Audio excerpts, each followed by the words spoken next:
Fang को रानी ने 3 second में हरा दिया। दुष्ट। उन लंबी सुंदर आंखों ने पास ही जमीन की ओर देखा और हल्के गुस्से से बुदबुदाने लगी। खांसी, खांसी। ये फैंग ने 2 बार खांसते हुए मुस्कुराते हुए खुद को दीवार के सहारे टिकाया और धीरे-धीरे जमीन से ऊपर उठा।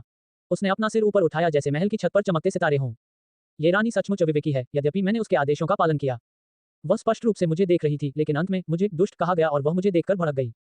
डिंग। जब मास्टर मानव रूप में बदल गया तो रानी मेडुसा को क्रोधित करने के बाद उसे थप्पड़ मार दिया गया और उसे साइनन इनाम मिला, एक मास्टर सेवक ताबीज। स्वामी सेवक ताबीज। न केवल मुझे रानी मेडुसा ने जोरदार थप्पड़ मारा था, बल्कि अब आप सिस्टम भी मुझे कुछ दे रहे हैं। ये स्वामी सेवक ताबीज वास्तव में क्या करता है? मास्टर सेवक ताबीज। मास्टर इसे किसी अप्रतिरोध्य व्यक्ति या राक्षस के सिर पर चिपका देता है, चाहे दूसरे पक्ष की ताकत कितनी भी हो, और उन्हें अपना सेवक बना सकता है।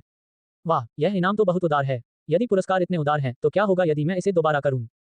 ये फैंग ने दर्द में एक हाथ से दीवार का सहारा लिया और दूसरे हाथ से अपनी कमर रगड़ी। अब जब वह पूरी तरह से घूम चुका है, ये फैंग ने अपना सिर थोड़ा घुमाया और शर्मिंदगी में ईमानदारी से कहा, महाराज, मेरी अंगूठी में कोई पतलून नहीं है। आपके पास तो कोई नहीं है, क्या आपको लगता है कि मुझ रानी के पास होगा? उसका रंग अचानक बदल गया और एक अत्यंत दबंग और ठंडी आवाज तुरंत महल में गूंज उठी। बिना किसी आश्चर्य के ये फैंग, जो अभी अभी खड़ा हुआ था, एक पल में वापस नीचे गिर गया। अपने आप को आकाश में न फेंकना असंभव है, लेकिन जब आप मानव रूप में हो तो यह अपने आप को जमीन पर फेंकने से बेहतर है। आउच। रानी मेडुसा, जो बिस्तर के पास बैठी हुई थी, इस समय उसके नाजुक चेहरे पर हल्की सी लाली छा गई। यद्यपि वह एकांत प्रिय महारानी है, फिर भी वह इस समय स्वयं को थोड़ा संकोची और शर्मिला महसूस करने से नहीं रोक पा रही हैं। ये फैंग, जिसे फिर से पीटा गया था, ने इस बार सिस्टम का संकेत नहीं सुना, लेकिन उसे थोड़ा दर्द महसूस हुआ। उसके पास कोई विकल्प नहीं था, सिवाय इसके कि वह जल्दी से रिंग से एक लबादा निकाले, उसे अपने शरीर पर लपेटे और अपने जीवन का पहला पाद पर्दा पहने। वह पुनः दीवार पर टिककर खड़ा हो गया और उसके चेहरे पर बहुत शर्मिंदगी भरी मुस्कान आ गई। उसके बाल पूरी तरह से बिखरे हुए थे, एक लट तो उसकी आंखों के सामने लटक रही थी। इस समय वह पूरी तरह से अस्त व्यस्त था। उसके अजीब रूप को देखकर रानी मेडुसा ने तुरंत अपने लाल होठों को अपने ज़ैद हाथ से ढक लिया और गुप्त रूप से एक चाप बनाया जो किसी को भी आश्चर्यचकित कर सकता था। चूंकि तुम मानव शरीर में बदल गए हो, इसलिए मैं अपने वचन से पीछे नहीं हटूंगा और स्वाभाविक रूप से तुम्हें 7 भ्रामक हरी आत्मालार को खोजने के लिए मानव दुनिया में जाने की अनुमति दूंगा।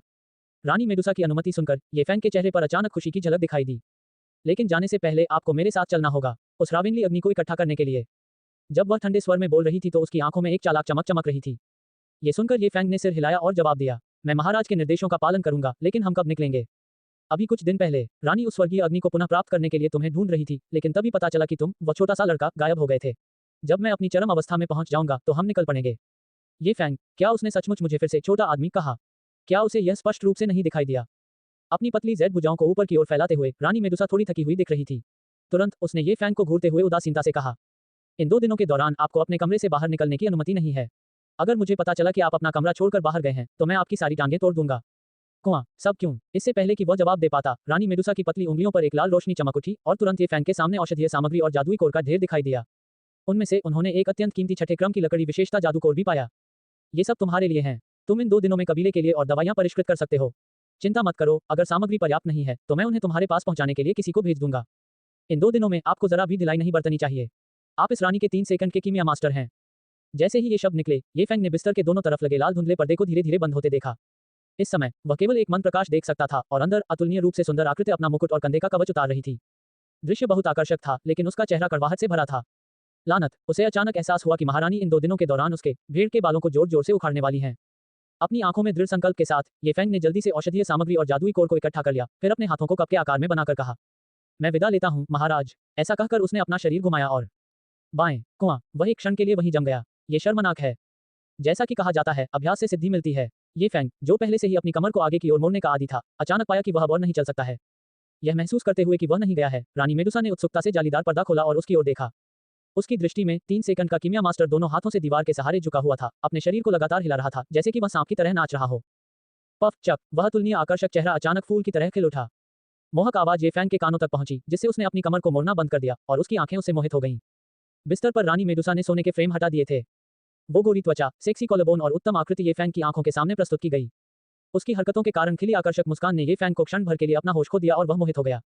उसकी निगाहें देखकर रानी मेडुसा ने तुरंत अपना मुस्कुराता हुआ चेहरा हटा लिया और उसकी मोहक आंखें उसकी निगाहों से मिलीं। इससे ये फैंग बहुत असहज हो गया और उसने तुरंत अपने सिर के पीछे खुजलाया और कहा, इससे पहले कि वह कुछ कह पाता, पतला और सफेद आकर्षक ज़ैद हाथ अचानक एक चाप में ऊपर उठा, जिससे ये फैंग बेहद परिचित था। बूम, एक जोरदार आवाज के साथ उसका शरीर बंद दरवाजे के साथ बाहर गिर गया। इस समय दरवाजे के बाहर खड़ी सांप लड़की ये फैंग को देखकर बहुत हैरान हुई, जिसके बड़े पैर थे, वह दरवाजे के साथ साथ उड़कर बाहर आ गया। उसने जल्दी से उसे उठाने में मदद की और पूछा, बड़े कीमियागर, अंदर क्या हुआ? उसे अन्य बुजुर्गों द्वारा नए एल्डर अल्केमिस्ट के बारे में जानकारी दी गई। ये फैंग का चेहरा दृढ़ता से भरा था और उसने सपाट जवाब दिया, कुछ नहीं हुआ, सांप लड़कियां। भाई, तुम्हें क्या हुआ? दूर से एक महिला की आवाज आई और ये फैंग का चेहरा तुरंत जम गया। बिना देखे ही उसे पता चल गया कि यह उसकी बहन हुआशे थी, जिसने शोरगुल सुना था और दौड़कर आई थी। बड़ी बहन। जैसे ही उसने अपना सिर घुमाया, उसने चतुराई से बेहोशी का नाटक किया। कुआं। हुआशिया अपने छोटे भाई को बहुत अच्छी तरह से जानती थी और उसे तुरंत एहसास हो गया कि रानी ने उस पर हमला किया है। उसे उसके कमरे तक वापस ले चलो। गोजो सेंसे नमस्ते। मैं आपको बताना चाहता हूं कि मैंने पट्रियन अकाउंट बनाया है। यह एक खास जगह है जहां मैंने अपने अनुवादित उपन्यास के लगभग 15 अग्रिम अध्याय साझा किए हैं। यदि आप रुचि रखते हैं और अपना समर्थन दिखाना चाहते हैं, तो आपका इसमें शामिल होने का स्वागत है। ऐसा करने से आप न केवल मेरे अनुवादित उपन्यास का आनंद ले पाएंगे, बल्कि क्लासरूम ऑफ द एलीट से एक विशेष पैट्रियन उपन्यास तक भी पहुंच प्राप्त कर सकेंगे। 4 टिप्पणियां। 0 वोट। टिप्पणियां। रानी का पैसा लो और रानी के लिए काम करो। कमरे में वापस आने पर जैसे ही हुआशे ने दरवाजा बंद किया, ये फैंग तुरंत जाग गया। डिंग। मालिक को हुआशीर ने कमरे में वापस पहुंचाया और साइन इन इनाम प्राप्त किया, 2 एवरीथ पिल्स। भाई, तुम्हारे शरीर में क्या समस्या है? रानी के साथ पूरी रात बात करने के बाद इसमें इतना बदलाव कैसे आ गया? हुआशे ने बिस्तर पर पड़े ये फैंग के पैरों की ओर इशारा किया और आश्चर्य से पूछा।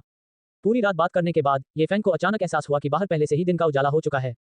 ये बहुत बढ़िया है। सर्प मानव जाति के बारे में आज की मुख्य खबर जारी है। एल्डर अल्केमिस्ट और महारानी के बीच रात भर एक और लंबी बातचीत हुई। वास्तव में मोबास की कमान मेरे हाथ में होना कोई बुरी बात नहीं है, यह महारानी का काम है, वह मुझे अपने पास रखने पर जोर देती हैं। ये फैंग के पास अपनी बहन हुआशे को ये बताने के अलावा कोई विकल्प नहीं था कि उसके जाने के बाद क्या हुआ। 6ठी कक्षा की शैतानी गोली। आपके पास वास्तव में 6ठी कक्षा की गोली है, तो इसका मतलब है कि आपने मुझे जो लड़ाई की भावना वाली गोली दी थी वह भी असली है। ये सुनकर हुआशिया ने तुरंत डू स्पिरिट पिल निकाल ली जो ये फैंग ने उसे दी थी। ओह बहन, तुमने अभी तक ये डू स्पिरिट गोली क्यों नहीं ली है? ये फैंग ने झुंझलाहट के साथ कहा। मैंने सोचा था कि तुम बस मुझे खुश करने की कोशिश कर रहे थे। हुआशे ने डू स्पिरिट की गोली को फिर से एक तरफ रख दिया और घर लौटने के बाद साधना में सफलता प्राप्त करने के लिए इसे लेने की योजना बनाई। किसी के लिए भी यह विश्वास करना कठिन है कि कुछ दिन पहले एक 18 वर्षीय छोटा डू मास्टर इतनी कीमती 5वीं कक्षा की अमृत औषधि लेकर आएगा।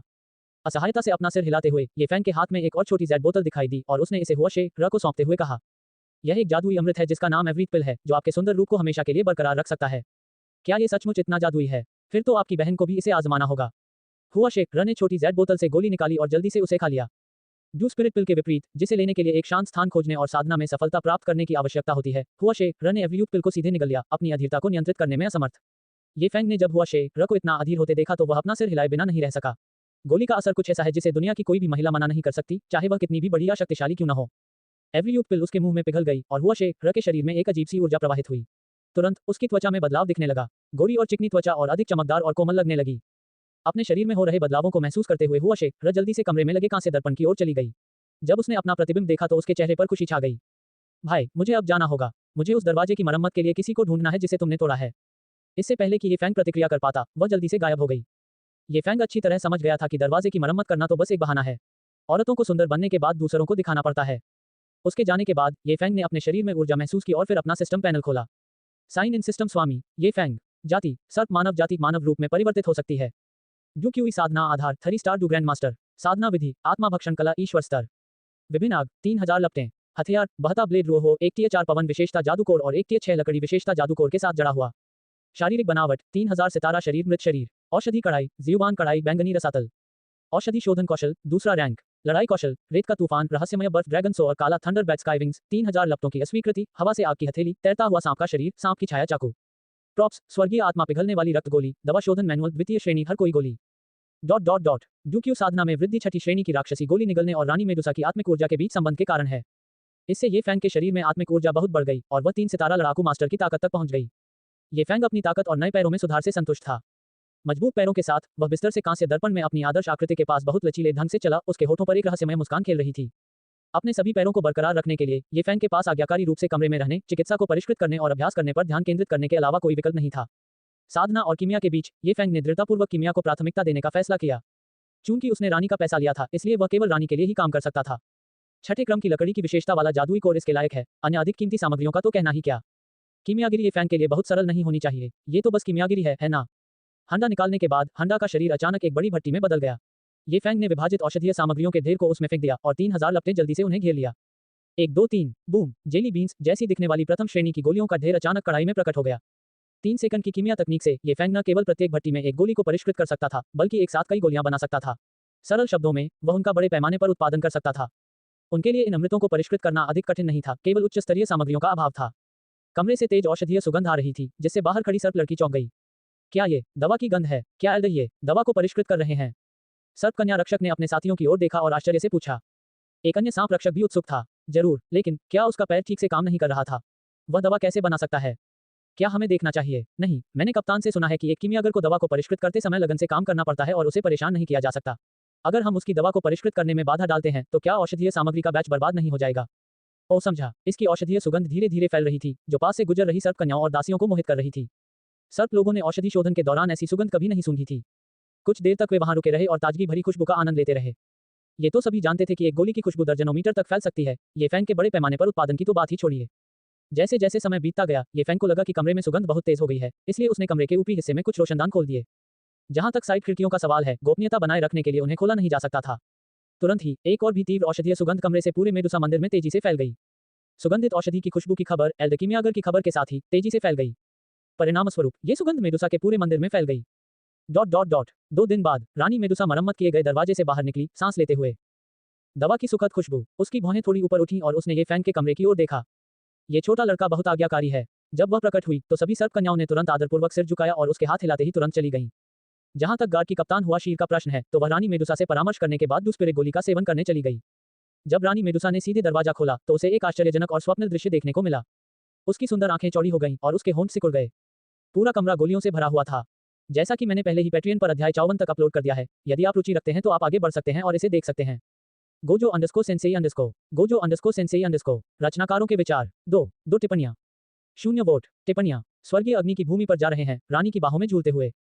जैसे ही दरवाजा खुला, ये फैंग ने ठंडी हवा का झोंका महसूस किया, जिससे वह अनायास ही कांप उठा। जब उन्होंने रानी मेडुसा को द्वार पर खड़ा देखा तो वे चौंक गए और बोले, महाराज, आपने अंदर आने से पहले दरवाजा क्यों नहीं खटखटाया?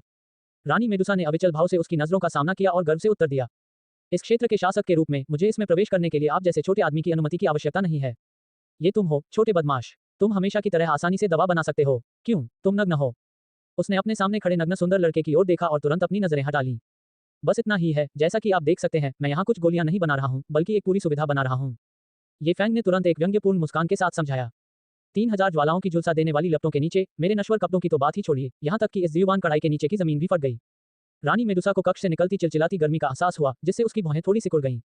उसे पता ही नहीं चला कि उसके बर्फीले और खूबसूरत चेहरे पर एक हल्की लाली छा गई थी। जल्दी करो, मैं बाहर तुम्हारा इंतजार कर रहा हूँ। कमरे से बाहर जाते समय उसने पीछे मुड़कर अपनी पतली कमर को हिलाते हुए आदेश दिया। ये फैंग ने एक लंबी सांस ली, अपनी मुद्रा सीधी की और काफी गर्वित दिखे। यदि आप मुझे, रानी को, लंबे समय तक प्रतीक्षा कराते रहेंगे तो इसके परिणाम भुगतने होंगे। कठोर शब्दों ने तुरंत उसके शरीर की सारी ऊर्जा खत्म कर दी। उसने जल्दी से कड़ाही को एक तरफ रख दिया, अपना लबादा और पैंट पहना और बाहर निकल गया। लबादा और पैंट नए थे, जिन्हें स्नैक गर्ल ने तब तैयार किया था जब ये फैंग नहा रहा था। वह खुद को रोक नहीं सका, लेकिन नापे जाने की भावना को याद करने लगा। उसे अब कमरे में छोड़ी गई गोलियों की परवाह नहीं थी। उसके जाने के बाद कोई न कोई आकर सफाई कर देगा। इतनी सारी गोलियां होने के कारण अगर वह बेतरतीब ढंग से दर्जनों गोलियां भी खा ले तो भी कोई खास फर्क नहीं पड़ेगा। मुट्ठी भर गोलियां लेकर वह कमरे से बाहर चला गया। सूर्य की रोशनी में नहाती रानी मेडुसा की सुंदर आकृति को देखकर वह अपने मुंह के कोनों को चाटने से खुद को रोक नहीं सका। इसका मुख्य कारण यह है कि उन्होंने औषधि को परिष्कृत करने में कई घंटे लगा दिए, जिसके कारण उनके होंठ बिना किसी कारण के सूख गए और उन्हें नमी की आवश्यकता पड़ने लगी। मेरे पीछे आओ, रानी मेडुसा ने धीरे से कहा, जैसे ही उसने आगे बढ़ते हुए ये फैंग की उपस्थिति को महसूस किया। ये फैंग के पास आज्ञाकारी होने और डरपोक तरीके से पीछे चलने के अलावा कोई विकल्प नहीं था। अप्रत्याशित रूप से कुछ ही दिनों में उसने इसे 2 बार देखा था। महारानी बहुत भाग्यशाली हैं। रानी मेडुसा आगे चल रही थी, उनके आकर्षक चेहरे पर, जो दूसरों को दिखाई नहीं दे रहा था, हल्की लाली दिख रही थी और वह कुछ हद तक घबराई हुई लग रही थी। काश मुझे पहले पता होता तो मैं सीधे अंदर नहीं जाती। अब मैं, रानी, शर्मिंदा हूँ।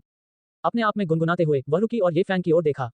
रानी मेडुसा ने एक खूबसूरत युवक को देखा। उसके ऊपर लिपटा काला लबादा और उसका सुंदर चेहरा मिलकर उसे एक शानदार रूप दे रहे थे। बेशक अगर उसके काले काले बाल बिखरे हुए न होते तो वह और भी अधिक आकर्षक होता। मेडुसा रानी के दिल में बसे शब्दों में ये छोटा लड़का सचमुच एक इंसान की तरह दिखने लगा।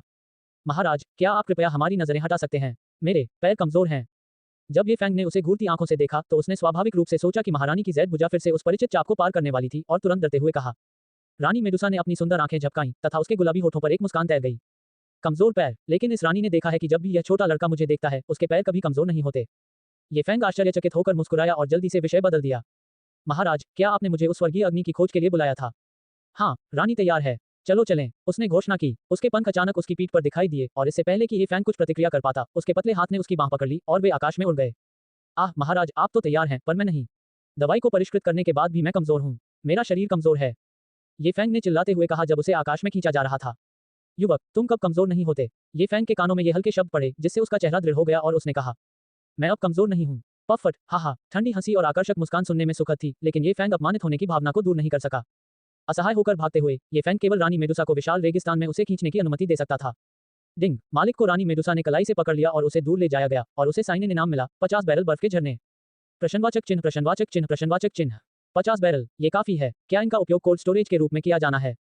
महाराज, क्या हम अपनी स्थिति बदल सकते हैं? आप मुझे चोट पहुंचा रहे हैं। अपनी कलाई पर कोमलता को धीरे धीरे झुनझुनी सनसनी में बदलते हुए महसूस करते हुए ये फैंग मदद नहीं कर सका लेकिन सुझाव दिया। मुझे और पुरस्कार चाहिए। नो नो, नहीं, प्रस्ताव खारिज कर दिया गया और साइन इन इनाम को ट्रिगर नहीं किया जा सका। ये फैंग के पास मोहक रानी की बाह के साथ झूलने का आनंद सहने के अलावा कोई विकल्प नहीं था। महान टैगोर रेगिस्तान में पीली रेत तूफान पर है। जब दोनों रेगिस्तान के समतल क्षेत्र में उतरे तो रानी मेडुसा की भौहें थोड़ी सिकुड़ गईं। रेगिस्तान के नीचे की बेचैनी को महसूस करते हुए उसके ठंडे चेहरे पर मादक खुशी की एक झलक दिखाई दी। रेत का तूफान। ये फैंग ने अपनी हथेली पर एक छोटा सा बवंडर बनाया। अपने हाथों में अशांत रेत आधारित ऊर्जा को इकट्ठा करके उसने उसे अपने पैरों के नीचे रेगिस्तान पर पटक दिया। जिस स्थान पर उसने हमला किया था वहां एक सर्पिल पथ उभर आया था जिससे एक छोटा सा टीला चैनल बन गया था। यद्यपि यह बहुत बड़ा नहीं था, फिर भी यह रेत के टीलों का चैनल इतना खुला था कि लोग उसमें से होकर गुजर सकते थे। पहली नजर में यह मार्ग बिल्कुल काला दिखाई देता था, लेकिन अंदर से एक प्रचंड गर्मी निकल रही थी जो इसे एक अलौकिक आभा प्रदान कर रही थी। पृथ्वी स्तरीय युद्ध कौशल तकनीक। मेडुसा रानी की निगाहें ये फैंग पर केंद्रित थीं, जो सीधा खड़ा था, मानो ये पुष्टि कर रहा हो कि वह बिल्कुल भी कमजोर नहीं था। टस्क। रानी मेडुसा ने ये फैंग की ओर आंखें घुमाई, उनकी आवाज में उनका शाही तिरस्कार स्पष्ट था। फिर जैसे ही उसने अंधेरी गुफा में कदम रखा, उसके सफेद जैद हाथ में एक चंद्रमणि प्रकट हुई। ये फैंग। वह व्यंगपूर्वक मुस्कुराया और रानी मेडुसा के पीछे गुफा में चला गया। मंद रोशनी वाले मार्ग में केवल चांदनी ही रोशनी प्रदान कर रही थी, जिससे आगे की ओर हल्की रोशनी पड़ रही थी। ये फैंग केवल अपनी गंध की शक्ति पर भरोसा कर सकता था, जिससे उसे हल्की खुशबू का पता चल सके, जो उसे सावधानी से आगे बढ़ने में मार्गदर्शन कर रही थी।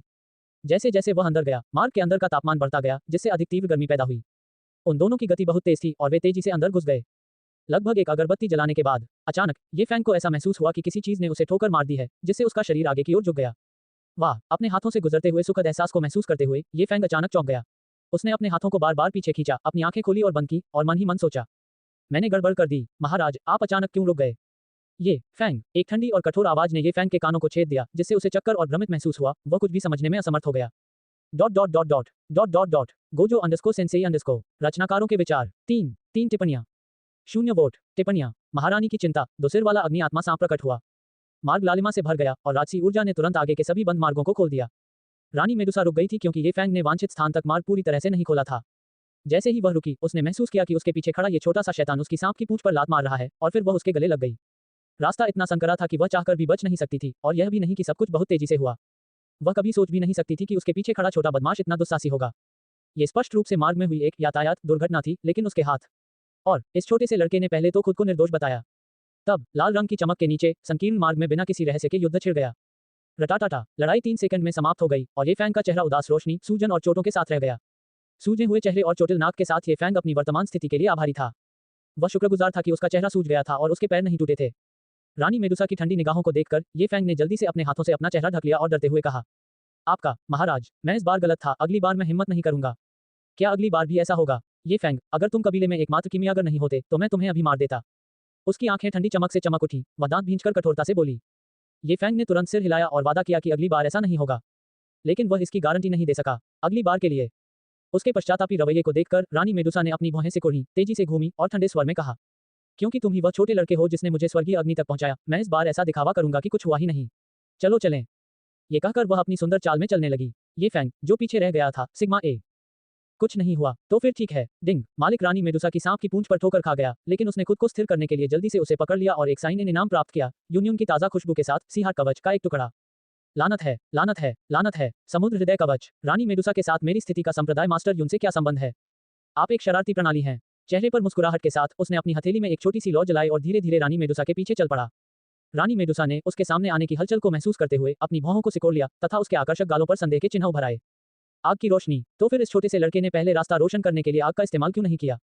उसी समय ज्वाला की एक लहर उनकी ओर बढ़ी, जिससे मार्ग के अंत तक पहुंचते पहुंचते उनकी दोनों आंखें सिकुड़ गईं। उनकी आंखों के सामने ज्वलंत लाल मैग्मा का एक अद्भुत संसार प्रकट हुआ। मार्ग के अंत में खड़े होकर उन्हें एहसास हुआ कि वे एक विशाल गुफा में हैं, जो पिघले हुए मैग्मा का साम्राज्य है। कोई भी कल्पना नहीं कर सकता था कि टैगोर रेगिस्तान के नीचे ऐसी जादुई दुनिया मौजूद है। आग के समुद्र में ज्वलंत लाल मैग्मा बह रहा था और कभी कभी विशाल बुलबुले फूट रहे थे, जो उस स्थान की शांति को नष्ट कर रहे थे।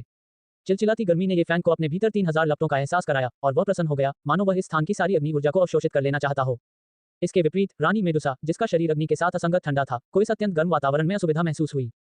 महाराज, ये वही आइसी हॉट पिल है जो मैं यहाँ लाया हूँ। ये फैंग का हाथ चमक उठा, जिससे लोंगन फल के आकार की कई गोलियां निकलीं। रानी मेडुसा ने अपने पास बैठे सावधान छोटे बच्चे की ओर देखा, अपनी ज़ेड उंगलियों से एक को उठाया और उसे निगल लिया, जिससे उसे तुरंत बेहतर महसूस हुआ। इसे दूर रख। हाँ महाराज, यदि आप कभी अस्वस्थ महसूस करें तो मुझे अवश्य बताइएगा। ये फैंग ने गंभीरता से सिर हिलाते हुए गोलियां वापस ले लीं। रानी मेडुसा ने उसे घूरकर देखा और फिर अपनी दृष्टि दूर स्थित मैग्मा जगत की ओर घुमा ली। हालांकि इस जगह पर उसकी समझ बहुत कम हो गई थी और वह दूर की किसी भी उपस्थिति को महसूस नहीं कर पा रही थी। इसलिए उसने उससे पूछा, छोटे दोस्त, क्या तुम समझ सकते हो कि स्वर्गीय ज्वाला कहाँ है? यह इस मैग्मा के तल पर है। उन्होंने नीचे मैग्मा की दुनिया की ओर इशारा किया, जो बड़े बड़े बुदबुदाते पिंडों से भरी हुई थी। तल पर उसने नीचे मैग्मा को देखा और फिर उसे कुछ महसूस हुआ। वास्तव में अंदर एक जीवित प्राणी है, एक चौथे क्रम का 2 सिर वाला अग्नि आत्मा सांप। 2 मुंह वाला अग्नि आत्मा सांप। उसने अनभिज्ञता का नाटक किया, ऐसा दिखावा किया जैसे उसे कुछ भी पता नहीं है। रानी मेडुसा ने भौहें उठाई और सहजता से कहा, 2 सिर वाला अग्नि आत्मा सांप आमतौर पर अत्यधिक गर्म स्थानों पर रहता है और मैग्मा खाकर अपना जीवन यापन करता है। पर्याप्त अवसर और समय के साथ ये छठे क्रम के राक्षस में विकसित हो सकता है। ये 2 सिर वाला अग्नि आत्मा सांप स्पष्ट रूप से एक जादुई जानवर है जिसके पास गहन आशीर्वाद है तथा जो अपने जन्म स्थान पर रहता है। यदि हम इसे नहीं छेड़ते हैं तो ये कुछ 100 वर्षों में या उससे भी कम समय में यहाँ स्वर्गीय अग्नि पके हुए मैग्मा को निगलकर छठे स्तर तक पहुंच सकता है। अरे महाराज, मैं नीचे जाकर उसे फुसलाकर बाहर निकालूंगा। आप जल्दी से उसे वश में कर सकते हैं और फिर मैं उसे अपने पास रख लूंगा। स्वर्गीय अग्नि को खोजने में हमारी मदद करने के लिए इसका उपयोग करने के बारे में आप क्या सोचते हैं? चेहरे पर मुस्कान लिए उन्होंने रानी मेडुसा की ओर देखा और सुझाव दिया। आप जैसे ही रानी मेडुसा की नजर उस पर पड़ी, उसे समझ आ गया कि महारानी को एक बार फिर उसकी क्षमताओं पर संदेह हो गया है। लेकिन वह खुद को उसके सामने साबित करने के लिए दृढ़ था। एक गड़गड़ाहट भरी आवाज के साथ वज्र चमगादड़ के आकाश पंख फैन के पीछे उभरे और अपने पंखों के फड़फड़ाहट के साथ वह हवा में उड़ गया। उसके दाहिने हाथ में बहती हुई ब्लेड रुओ दिखाई दी, जो बैंगनी काले रंग की लपटों की एक परत में लिपटी हुई थी। बिना किसी हिचकिचाहट के वह दूर की मैग्मा दुनिया की ओर उड़ गया। छोटा लड़का, रानी मेडुसा, जो अभी भी हवा में थी, ने बिना किसी हिचकिचाहट के उसकी ओर देखा और अवचेतन रूप से चिल्ला उठी, क्या बात है महाराज? उसकी आवाज सुनकर वह हवा में ही रुक गया और रानी मेडुसा की ओर देखने लगा जो उसी स्थान पर खड़ी थी तथा अपनी उलझन व्यक्त की। सावधान, वह 2 मुंह वाला अग्नि आत्मा सांप बहुत भयानक है।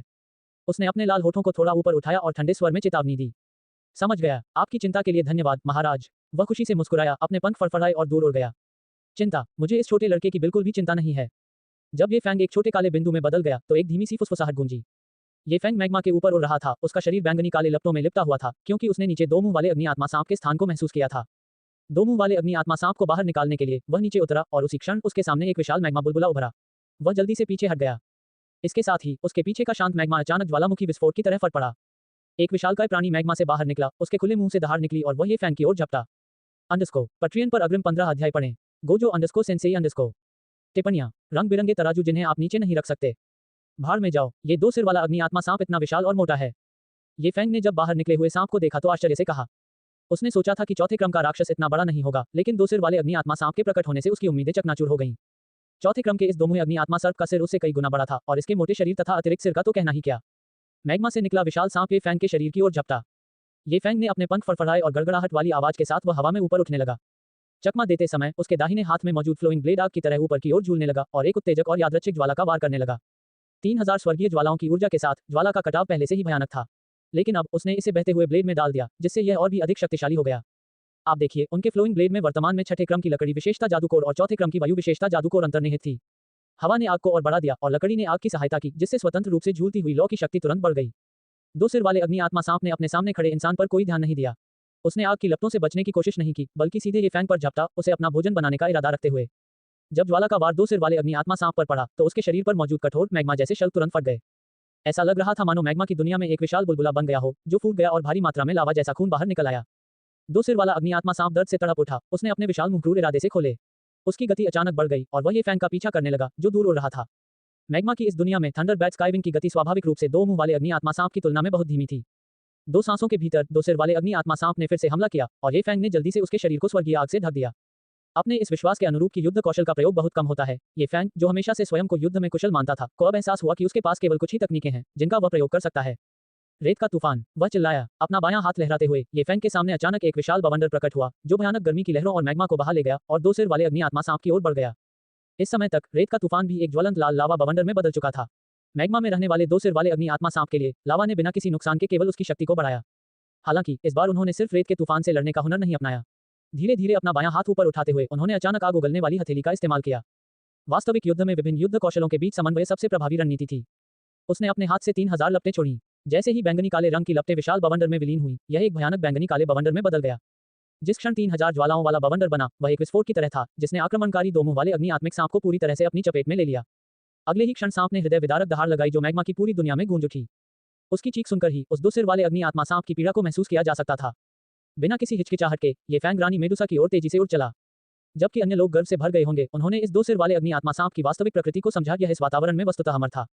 गंभीर रूप से घायल होने पर भी यह मैग्मा की शक्ति का लाभ उठाकर शीघ्र ही ठीक हो सकता था, जब तक कि इसे एक भी घातक प्रहार न किया जाए। लेकिन उसे अपनी ताकत का पूरा एहसास था। अपनी मौजूदा क्षमताओं के साथ वह दो मुंह वाले अग्नि आत्मा सांप को एक बार में नहीं मार सकता था।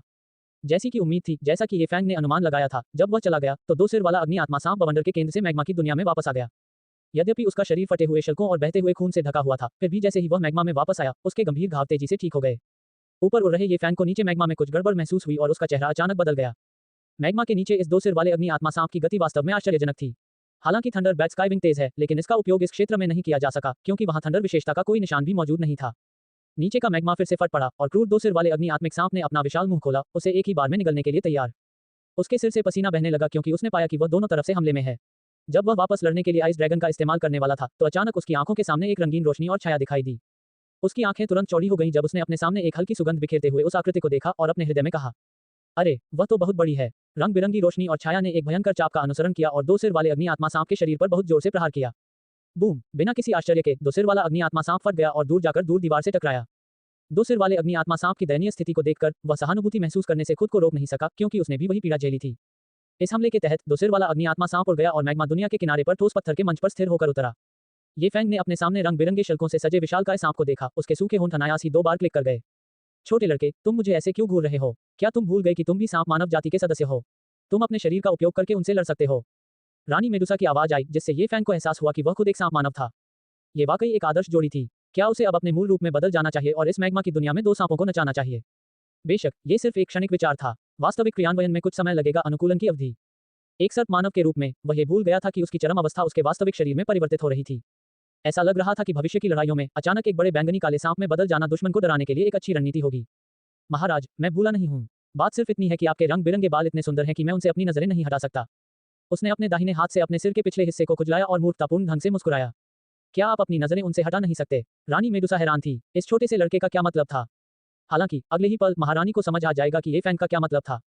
ये फैंग का बायां हाथ एक जिज्ञासु अभिव्यक्ति के साथ आगे बढ़ा और रंगीन सांप के तराजू को छुआ, और वह भी कोई साधारण स्थान नहीं। रानी मेडुसा की विशाल आंखों में एक भयंकर रोशनी चमक उठी और उसकी रंगीन सांप की पूंछ एक भव्य चाप में फड़फड़ाने लगी। बूम! बिना किसी आश्चर्य के ये फैंग भी दो सिर वाले अग्नि आत्मा सांप के नक्शे कदम पर गिर गया और पराजित सांप के विशाल सिर पर सटीक रूप से उतरा। डिंग! जिज्ञासा के कारण मालिक ने रानी मेडुसा के रंगीन तराजू को छुआ और एक विशेष इनाम प्राप्त किया, एक उन्नत ब्लैक स्तर की लड़ाई कौशल, मिस्टी सैक्ट्यून का अंतिम पवन उल्कामार। ये फैंग, मैंने पहले भी कहा है, मेरे और रानी मेडुसा के बीच के मामले का संप्रदाय मास्टर यून से कोई लेना देना नहीं है। अल्पविराम। नवीनतम अपडेट के संबंध में मैं आपको सूचित करना चाहता हूं कि श्रृंखला का पहला खंड अपने समापन के करीब है। यह अध्याय 51 के साथ समाप्त होगा, जिसके बाद जिया एम्पायर शुरू होगा। अगर किसी को अग्रिम अध्यायों तक पहुंचने में रुचि है तो वे हमारे पैट्रियन पेज से जुड़ सकते हैं। रचनाकारों के विचार। 5 टिप्पणियां, 0 वोट। टिप्पणियां। लाल आत्मा को वश में करके क्या रानी ईर्ष्यालु है? ये फैंग ने अपनी थोड़ी चकित आंखें खोली और पाया कि वह अभी भी दो सिर वाले अग्नि आत्मा सांप के बड़े सिर में से एक पर लेटा हुआ है। यह महसूस करने के बाद कि उसने एक नया लड़ाई कौशल हासिल कर लिया है, ये फैंग को बहुत सहज महसूस हुआ। अभी अभी मैंने कहा था कि युद्ध कौशल पर्याप्त नहीं है, लेकिन अब मेरे पास पवन उल्कामार है। किसी भी तरह इसे आजमाएं और आपकी बाइक मोटरसाइकिल में बदल जाएगी। रंग बिरंगे सांप के शल्क उसकी आंखों के ठीक सामने थे, तो क्या ऐसा न करने का कोई कारण था? जब गोली मारने का समय आया तो वह सिर्फ एक मक्खी थी, है ना? वैसे इस बार महारानी कुछ ज्यादा ही सख्त नजर आ रही हैं। क्या उसने अभी अभी सांप के शल्क को नहीं छुआ था? इसका मतलब यह नहीं था कि वह सांप मानव जाति के किसी वर्जित स्थान पर पहुंच गया था। अपने शरीर से आ रहे तीव्र दर्द को महसूस करते हुए ये फैंग ने दर्द से अपने दांत पीस लिए। उफ, मेरी पीठ, उफ, मेरे कूल्हे का भाग, उफ, मेरी पूंछ की जड़। इस हल्की सुगंध के साथ रानी मेडुसा की आकृति भी आ गई। 7 रंगों की चमक के नीचे भव्यता बिखेरता विशालकाय अजगर पुनः ग्लैमरस महारानी में बदल गया। लंबी और संकीर्ण आंखें उसके पैरों के नीचे मुस्कुराते हुए ये फैंग को घूर रही थी, जिसमें ठंड की चमक थी, जिससे ये फैंग का मुंह सदमे से बंद हो गया। गुडोंग! उसके गले से लार का एक कॉल लुढ़क गया और तुरंत उसने कठोर चेहरा बनाया और दृढ़ता से कहा, इससे कोई नुकसान नहीं है। ये फैंग की उपस्थिति को देखकर रानी मेडुसा एक तरफ मुड़ गई। लाल होंठ हल्के से सिकुड़ गए और उसने तुरंत ठंडी आवाज में कहा, छोटे दोस्त, क्या तुमने नहीं कहा था कि तुम इसे नियंत्रित कर सकते हो? तुम ऐसा क्यों नहीं करते? ये सुनकर ये फैंग ने अपना सिर हल्के से हिलाया और फिर उसकी उंगली पर अंगूठी चमक उठी और उसके हाथ में एक बहुत ही जादुई ताबीज दिखाई दिया। ये ताबीज ये फैंग का स्वामी सेवक ताबीज था, जिसे चिपकाने के बाद प्रतिरुद्ध राक्षस या लोग सीधे उसके गुलाम बन सकते थे। रानी मेडुसा ने उसे संदेह भरी निगाहों से देखा। वह कागज के टुकड़े के साथ क्या कर रहा था? हे तुई! ये फैंग ने दो सिर वाले अग्नि आत्मा सांप के सिर पर स्वामी सेवक ताबीज को मजबूती से चिपकाने के लिए सबसे आदिम विधि का इस्तेमाल किया। डिंग! मास्टर ने double headed fire spirit snake पर मास्टर सेवक ताबीज का सफलतापूर्वक उपयोग किया और double headed fire spirit snake master का सेवक बन गया है और इसे सिस्टम स्पेस में वापस ले जाया जा सकता है। Closing square bracket. जैसे ही सिस्टम नोटिफिकेशन बजा, ताबीज का कागज भी दो मुंह वाले अग्नि आत्मा सांप के शरीर में धंस गया। ठीक है, वह रानी मेडुसा की ओर देखने लगा और गर्व से बोला, क्या ये ठीक है? ये फैंग के कार्यों को देखते हुए रानी मेडुसा के सुंदर चेहरे पर गहरी शंकाएं उभर आईं। उसे कीमिया करने में 3 सेकंड लगे और अब वह सिर्फ 3 सेकंड में चौथे दर्जे के राक्षस को वश में कर लेता है। ये छोटा सा लड़का क्या करता है? क्या वह इतना तेज है? रानी मेडुसा के आकर्षक गालों को देखकर ये फैंग ने निश्चितता के साथ कहा। हाँ महाराज, ये 2 सिर वाला अग्नि आत्मा सांप पहले से ही मेरा सेवक है। रानी मेडुसा ने ये फैंग की कलाई को संदेहपूर्वक खींचा, 2 सिर वाले अग्नि आत्मा सांप के सिर से छलांग लगाई और धीरे धीरे जमीन पर उतरी। ये फैंग, सिग्मा ए, क्या अब सब कुछ इतना आसान है? मैं इतना लापरवाह व्यक्ति नहीं हूँ। क्या आप अगली बार मेरी अनुमति मांग सकती हैं, महामहिम महारानी? बूम, ये फैंग की आंखें तेजी से सिकुड़ गईं। पता चला कि उसके बगल में मौजूद 2 सिर वाले अग्नि आत्मा सांप को रानी ने फिर से मार गिराया था और इस बार उसे उग्र लाल मैग्मा दुनिया में फेंक दिया गया था। ओह, इस तरह से देखें तो मेरी राय न पूछना असंभव नहीं है। मैग्मा जगत में गिरे 2 सिर वाले अग्नि आत्मा सांप ने क्षण भर में ही मैग्मा से 2 विशाल सिर बाहर निकाल लिए। पहले की तुलना में उसकी आंखें बहुत नर्म हो गई थीं। इस बारे में रानी मेडुसा को भी ये फैंग की गति पर विश्वास था। ये वास्तव में तेज था। मालिक, एक बहुत ही कोमल और मीठी लड़की की आवाज सुनकर ये फैंग ने डरावने 2 सिर वाले अग्नि सांप को आश्चर्य से देखा। 2 सिर वाला अग्नि आत्मा सांप, महिला। हाँ गुरुजी, मैं एक लड़की हूँ। इतनी प्यारी और मधुर आवाज सुनकर ये फैंग को तुरंत उसे चोट पहुंचाने और आग में जलाने के लिए अपराध बोध की गहरी भावना महसूस हुई। तुरंत ही उन्होंने अपने मन में 2 मुंह वाले अग्नि आत्मा सांप से संवाद किया। ओह अच्छा, क्या आपका कोई नाम है? नहीं गुरुजी, मैं केवल 60 साल का हूँ। मैं अभी वयस्क नहीं हुआ हूँ, इसलिए मैं किसी नाम का हकदार नहीं हूँ। ओह, आप 60 साल की उम्र में वयस्क नहीं हैं। चूंकि आपका कोई नाम नहीं है तो अब से आपको होंगलिंग कहा जाएगा। गुरु आपका धन्यवाद। होंगलिंग, क्या तुम नीचे स्वर्गीय अग्नि का स्थान जानते हो? मुझे पता है, लेकिन मैं इसके पास जाने की हिम्मत नहीं कर सकता। ये बहुत गर्म है। क्या बहुत गर्मी है? तो फिर आप, जब सांप और नागिन की 6 आंखें आपस में बातचीत कर रही थीं, तो रानी मेडुसा, जो उनके पास खड़ी थी, को स्वाभाविक रूप से उनकी आंखों के माध्यम से प्रेम की अभिव्यक्ति के दृश्य का पूरा मनोरम दृश्य दिखाई दे रहा था। उसके सुंदर गालों से धीरे धीरे एक बर्फीली ठंडक उठने लगी। उसे मुझे स्वर्गीय आग इकट्ठा करने में मदद करने दो, लेकिन वह मेरे साथ हवा की तरह व्यवहार करता है और मेरे सामने एक छोटे से अग्नि सांप से दोस्ती करता है। हाँ, एक ठंडी सिसकारी के साथ उस अत्यंत नाजुक शरीर से अचानक एक राजसी गति निकली। वह गति ऐसी थी जैसे माउंट ताई ये फैंग पर दबाव डाल रहा हो। ओह, ये फैंग, जो चेहरे पर मुस्कान के साथ होंगलिंग के साथ बात कर रहा था, इससे पहले कि वह कुछ समझ पाता, उसका पूरा शरीर तुरंत जमीन पर गिर गया और उसने एक दबी हुई कराह निकाली। इस महिला को अपने स्वामी पर हमला करते देख होंगलिंग ने अपनी सांप जैसी जीभ थूक दी और रानी मेडुसा की ओर झपटा। और रानी मेडुसा ने अपनी जेड बांह की एक प्रभावशाली लहर के साथ उसे उड़ा दिया। जमीन पर लेटे हुए ये फैंग को अचानक कुछ एहसास हुआ। क्या ऐसा हो सकता है कि महारानी को जलन हो रही हो? तुरंत ही उन्होंने अपने दांत पीस लिए और मुस्कुराए और जल्दी से समझाया। महाराज, 2 मुंह वाले अग्नि आत्मा सांप ने कहा कि स्वर्गीय अग्नि मैग्मा के तल पर है और हमें वहां ले जा सकती है। जैसे ही ये शब्द निकले, ये फैंग पर दबाव भी गायब हो गया। रानी मेडुसा ने अपना सिर घुमाया और उदासीनता से जवाब दिया। ये फैंग, जो उठ गया था, मन ही मन खुश हुआ और फिर उसने लाल आत्मा को वापस बुलाया जिसे रानी ने उड़ा दिया था। वह, महाराज, क्यों न हम साथ में नीचे जाकर देखें? ये फैंग ने अपना सिर झुकाया और रानी मेडुसा के सामने पूछा। रानी मेडुसा ने उसे अपने सामने देखा और तुरंत उसका नाजुक शरीर लाल हो गया। वह 2 सिर वाले अग्नि आत्मा सांप के सिर पर बैठ गई। पीछे न रह जाने के लिए ये फैंग ने अपने पंख फड़फड़ाए और 2 सिर वाले अग्नि आत्मा सांप के सिर पर बैठ गया। बैठते ही ये फैंग को तुरंत एहसास हुआ कि उसने एक उपलब्धि हासिल कर ली है। क्या मैं एक सांप शूरवीर हूँ? लेकिन ये सांप नहीं, ये फैंग। आगे से कठोर आवाज सुनकर ये फैंग ने भौहें सिकुड़ी और संदेह से पूछा। क्या हुआ, महारानी जी? इस समय रानी मेडुसा के बर्फीले गाल बर्फ से ढके हुए थे, लेकिन अभी भी कोमलता और क्रोध का हल्का सा आभास था। तुम मेरे पीछे क्यों बैठे हो? 4 टिप्पणियां। फर्स्ट, अतिरिक्त पुरस्कारों के लिए ऐप डाउनलोड करें। गोजो_सेंसेई_। ज्यादा इवेंट, ज्यादा सुविधाएं, आपको ज्यादा मुफ्त सुविधाएं मिलेंगी। अभी डाउनलोड करें। गोजो_सेंसेई_। अभी ऐप डाउनलोड करें। स्किडिंग, ग्रीन लोड स्कोर में आग लगी है। रानी मेडुसा की थोड़ी ठंडी आवाज सुनकर ये फैंग का चेहरा अपरिवर्तित रहा और उसने दृढ़ता से जवाब दिया। महाराज, ऐसा इसलिए है। इस छोटे से लड़के की ताकत को देखो। मैं केवल 2 ग्रैंड मास्टर के दायरे में हूँ। अगर मैं वहां बैठूं और इस मैग्मा दुनिया में गोता लगाऊं, तो मैं कुछ ही समय में नष्ट हो जाऊंगा। केवल यहाँ बैठकर ही मैं आपकी महारानी द्वारा संरक्षित हो सकता हूँ। ये फैंग की बातें सुनने के बाद रानी मेडुसा को लगा कि उसकी बात सही थी। इस रानी ने कब कहा कि मैं आपकी रक्षा करना चाहती हूँ? उसकी आंखें गौर से घूर रही थीं और उदासीन शब्द ये फैंग के कानों तक पहुंचे।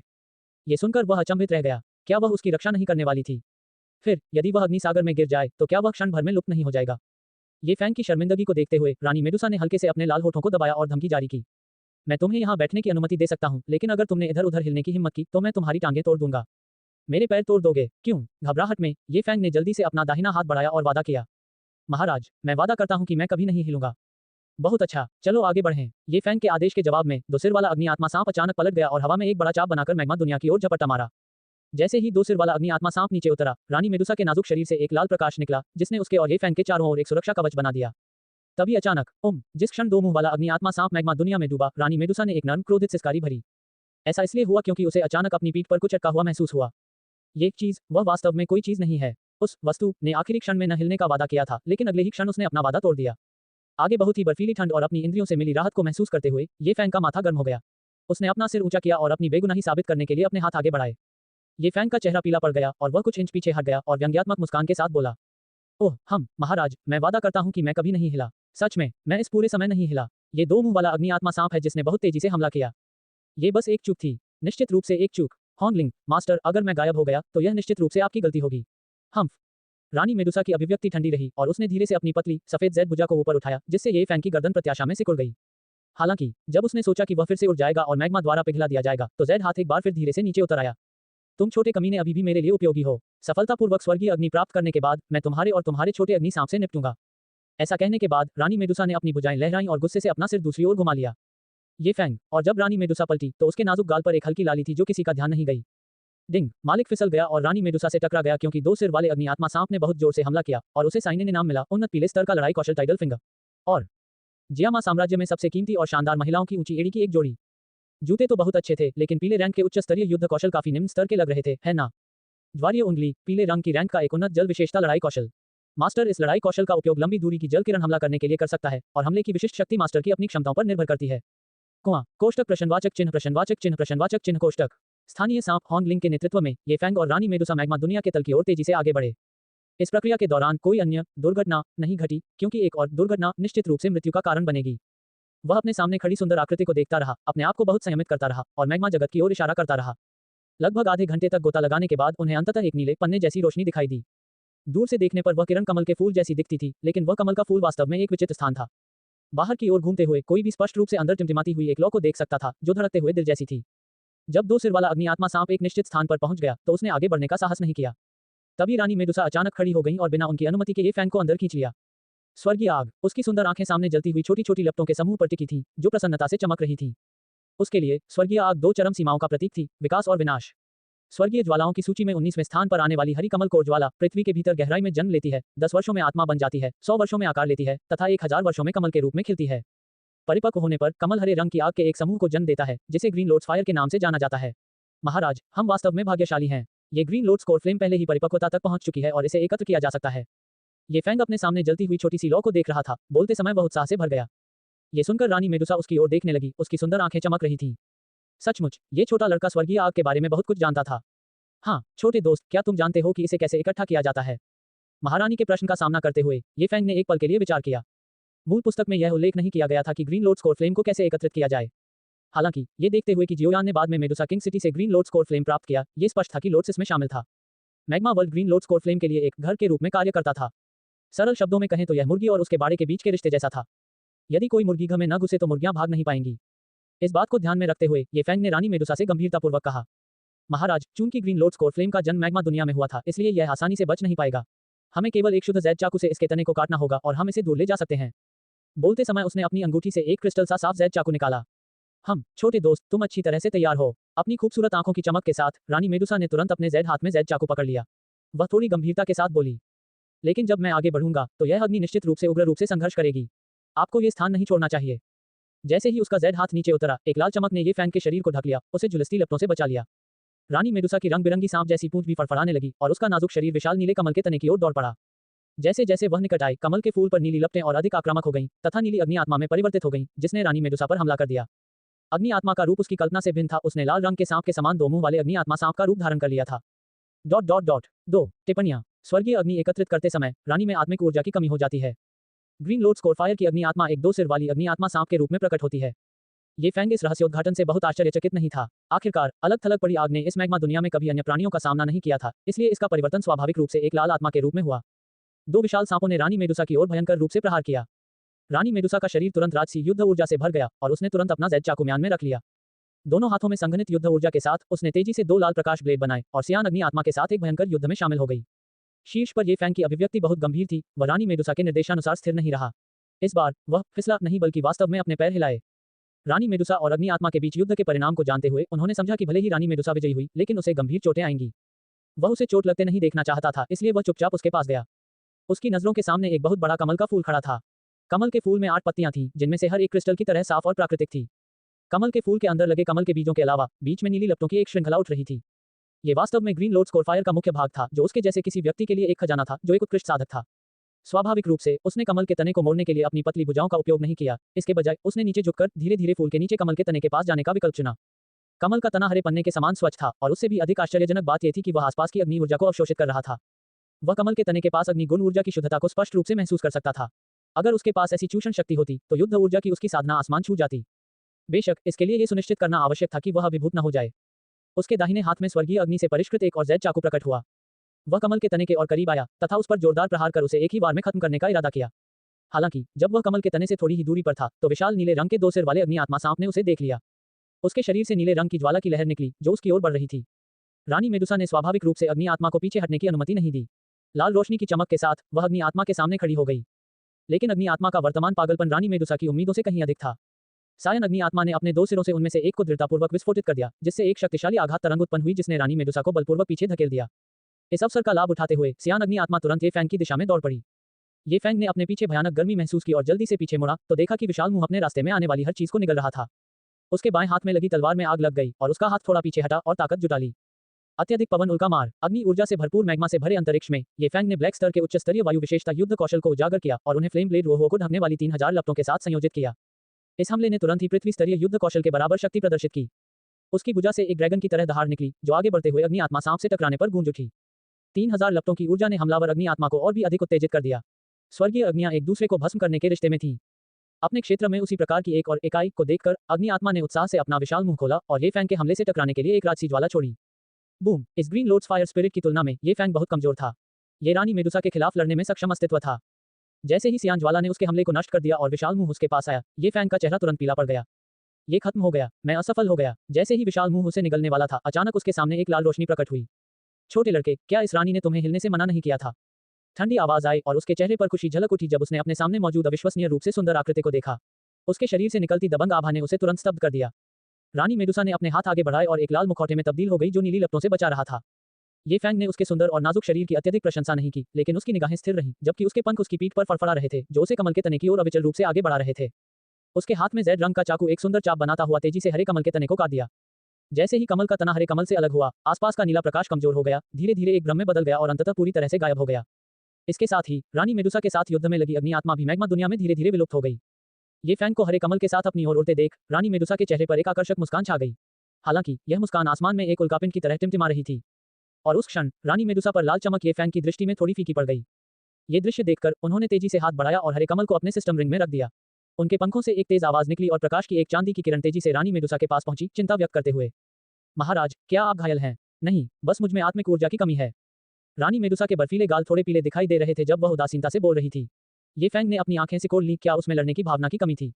क्या ये कुछ ऐसा नहीं है जो मैं अक्सर अनुभव करता हूँ? ऐसा लगता है कि वह भी मुझे बचाने के लिए दौड़ी और इस तरह ये हुआ। ये फैंग का दिल गर्म हो गया और उसने धीरे से कहा, महाराज, मुझे बचाने के लिए धन्यवाद। ये रानी केवल यह नहीं चाहती थी कि तुम, एक छोटे बदमाश, इस रानी द्वारा दंडित किए जाने से पहले मर जाओ। रानी मेडुसा ने अपनी अंगूठी से अमृत निकाला और तुरंत उसका सेवन कर लिया। कुआं महारानी की ओर देखते हुए, जिनका मुंह उनके मुंह से भी अधिक कठोर था, ये फैंग ने खुद को पूरी तरह असहाय महसूस किया।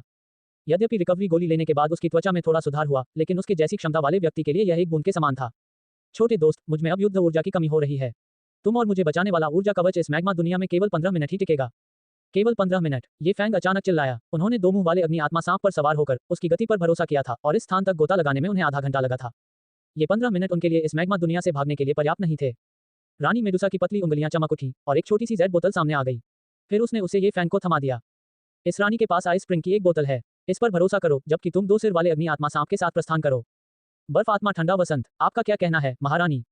अल्पविराम गोजो सेंसे भारी वर्षा के कारण हमारे क्षेत्र में नेटवर्क बाधित था, इसलिए मैं समय पर अध्याय अपलोड करने में असमर्थ था। ऐसा लगता है कि बारिश अभी कुछ दिन और जारी रहेगी, जिससे बिजली गुल होने और नेटवर्क संबंधी समस्याएं जैसी समस्याएं पैदा होंगी। मैं समय पर अध्याय अपलोड कर पाऊंगा या नहीं कर पाऊंगा, मुझे उम्मीद है कि आप इसे समझेंगे। जैसा कि मैंने पहले ही पट्रियन पर 15 एडवांस चैप्टर अपलोड कर दिए हैं, आप वहां जाकर उन्हें देख सकते हैं। अपलोड की गति यहाँ जैसी ही है, प्रतिदिन एक चैप्टर। कुछ दिनों तक कुछ दिक्कतें भी आ सकती हैं, लेकिन जो अध्याय छूट गए हैं, मैं उनकी भरपाई कर दूंगा। अगर मैं कोई अध्याय अपलोड नहीं कर पाया, तो मैं किसी और दिन 2 अध्याय अपलोड कर दूंगा। मैं आपके पावर स्टोन्स की सराहना करता हूँ। 4 टिप्पणियां।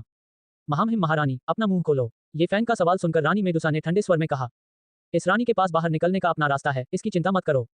कुआं, उसने घमंडी रानी मेडुसा को देखा और अपने दिल में अवाक रह गया। वह वास्तव में मुझे एक छोटा लड़का समझती थी। क्या मुझे उसकी बात पर विश्वास करना चाहिए? ऐसा लगता है कि उसके हाथ में कोई अतिरिक्त आइस स्प्रिंग नहीं है। अगर है भी तो महल में ही छोड़ दिया गया है। आखिरकार ड्यूक्यूई महाद्वीप पर रिंग अनंत काल तक चीजों को संग्रहित नहीं कर सकती है, लेकिन उसके पास नहीं है, मेरे पास है।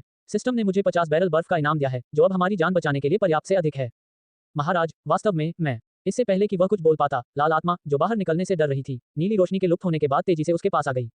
जैसे ही रानी मेडुसा ने उसे उठाया, वह उसे एक छोटे मुर्गे की तरह 2 मुंह वाले अग्नि आत्मा सांप के सिर के पास ले आई। छोटे अग्नि सांप, इस छोटे से जीव का जीवन खतरे में है, इसे जल्दी से यहाँ से ले जाओ। ऐसा कहने के बाद रानी मेडुसा दो सिर वाले अग्नि आत्मा सांप के दूसरे सिर पर बैठ गई और तुरंत लाल आत्मा एक विस्फोट की तरह मैग्मा दुनिया के शीर्ष की ओर बढ़ गई। लेकिन समय तेजी से बीत गया और 14 मिनट पलक झपकते ही बीत गए। उसकी आंखें दूसरी ओर रानी मेडुसा के नाजुक शरीर पर टिकी रहीं। इतने लंबे समय तक इस घमंडी रानी ने मेरी ओर देखा तक नहीं। अगर वह मुझे सजा देना भी चाहती है तो उसे कम से कम ये तो सोचना चाहिए कि मुझे कहाँ सजा देनी है ना? इस बार वह मुझसे अलग बैठी थी। एक और फिसलने वाली घटना से बचने के अलावा वह जरूर कुछ गुप्त काम कर रही होगी। जैसे जैसे उसके शरीर पर लाल मुखौटा धीरे धीरे फीका पड़ता गया, ये फैंग ने भी आज्ञाकारी रूप से बर्फ के झरने को अपने मुंह में निगल लिया। यद्यपि उसकी 3000 लपटें मैग्मा का प्रतिरोध कर सकती हैं, लेकिन उसकी ऊर्जा उसका साथ नहीं देती और जब तक वह बाहर नहीं निकल जाता वह टिक नहीं सकता। जैसे ही उसने इसे निगला, उसके शरीर की सतह पर अत्यधिक बर्फ की एक परत उभर आई। आसपास के मैग्मा ने भी शीघ्र ही उसके शरीर को ढक लिया, जिससे उसे ऐसा महसूस हुआ जैसे वह बर्फ और आग की दुनिया में आ गया हो।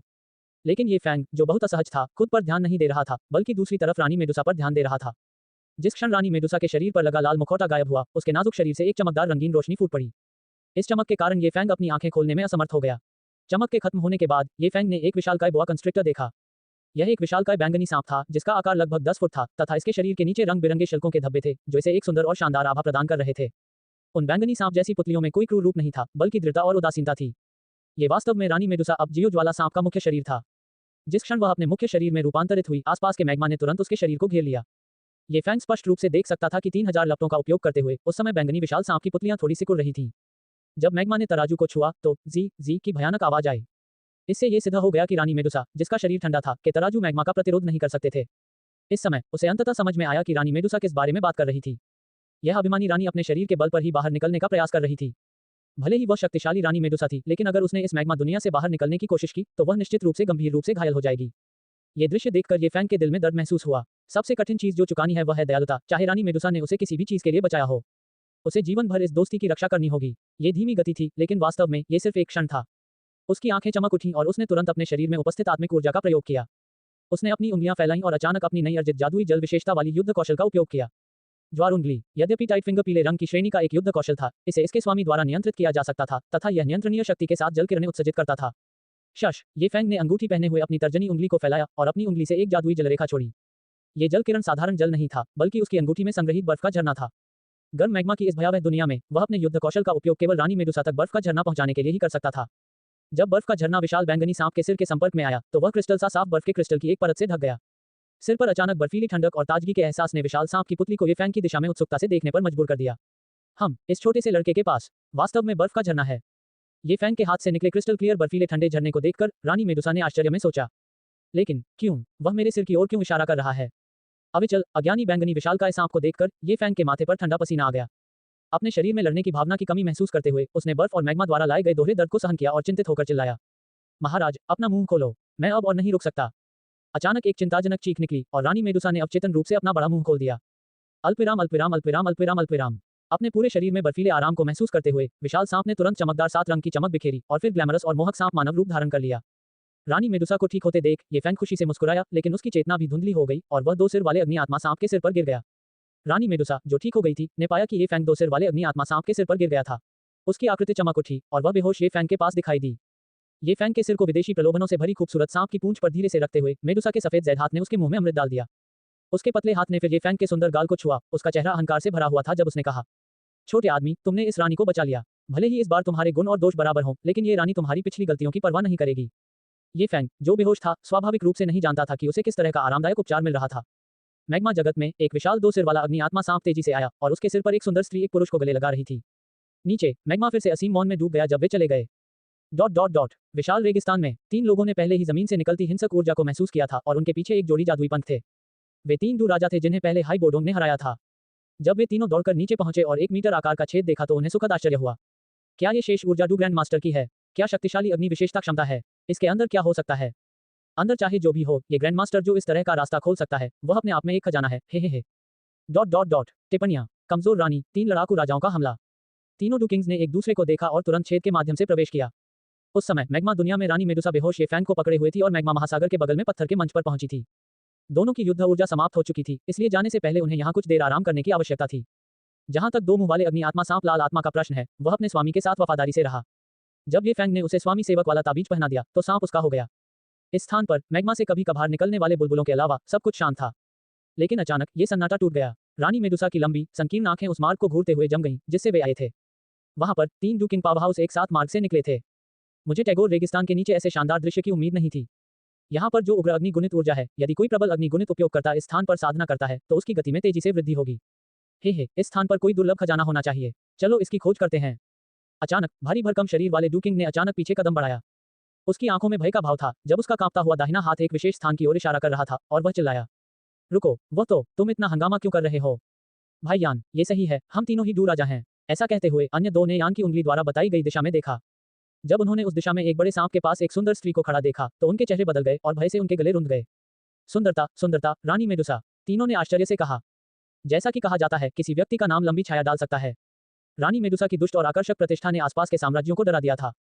कई वर्षों के बाद भी उसका नाम अभी भी पूरे डू महाद्वीप में भय पैदा करता था। रानी मेडुसा के हाथों अनगिनत शक्तिशाली मनुष्य मारे गए थे। जो कोई भी उसके सामने आता था वह गंभीर रूप से घायल हो जाता था अगर मारा नहीं जाता था। कुछ दिन पहले उन्हें टैगोर रेगिस्तान में स्पष्ट रूप से महसूस हुआ था कि बर्फ सम्राट हाइबोडोन ने रानी मेडुसा से युद्ध किया था। हालांकि दोनों के बीच लड़ाई का नतीजा ये हुआ कि उन्हें हराने वाले हाइबोडोन की कोई खबर नहीं मिली। इतने भयानक स्वरूप के साथ वह यहाँ क्यों आए हैं? और क्रूर और कुख्यात रानी मेडुसा की बाहों में वास्तव में एक युवक था। क्या ये युवक वही डू ग्रैंड मास्टर था जो यहाँ आया था? वह निस्संदेह एक राक्षसी प्रतिभा था, लेकिन उन्होंने कभी उम्मीद नहीं की थी कि रानी मेडुसा की अद्वितीय सुंदरता इतनी दयालु होगी। तुम क्या देख रहे हो? भागो! जैसे ही यान गुफा में घुसा उसके पैरों के नीचे एक विस्फोट हुआ। रुको, भाई यान! उसी समय थोड़े पतले चांदी के बालों वाले आदमी ने यान को पकड़ लिया और कहा, उम्मा, देखा, रेप, तुम्हारा क्या मतलब है? भाई यान, क्या आपको आश्चर्य नहीं होता कि प्रसिद्ध और डरावनी रानी मेडुसा ने हम तीनों को देखकर कुछ क्यों नहीं किया?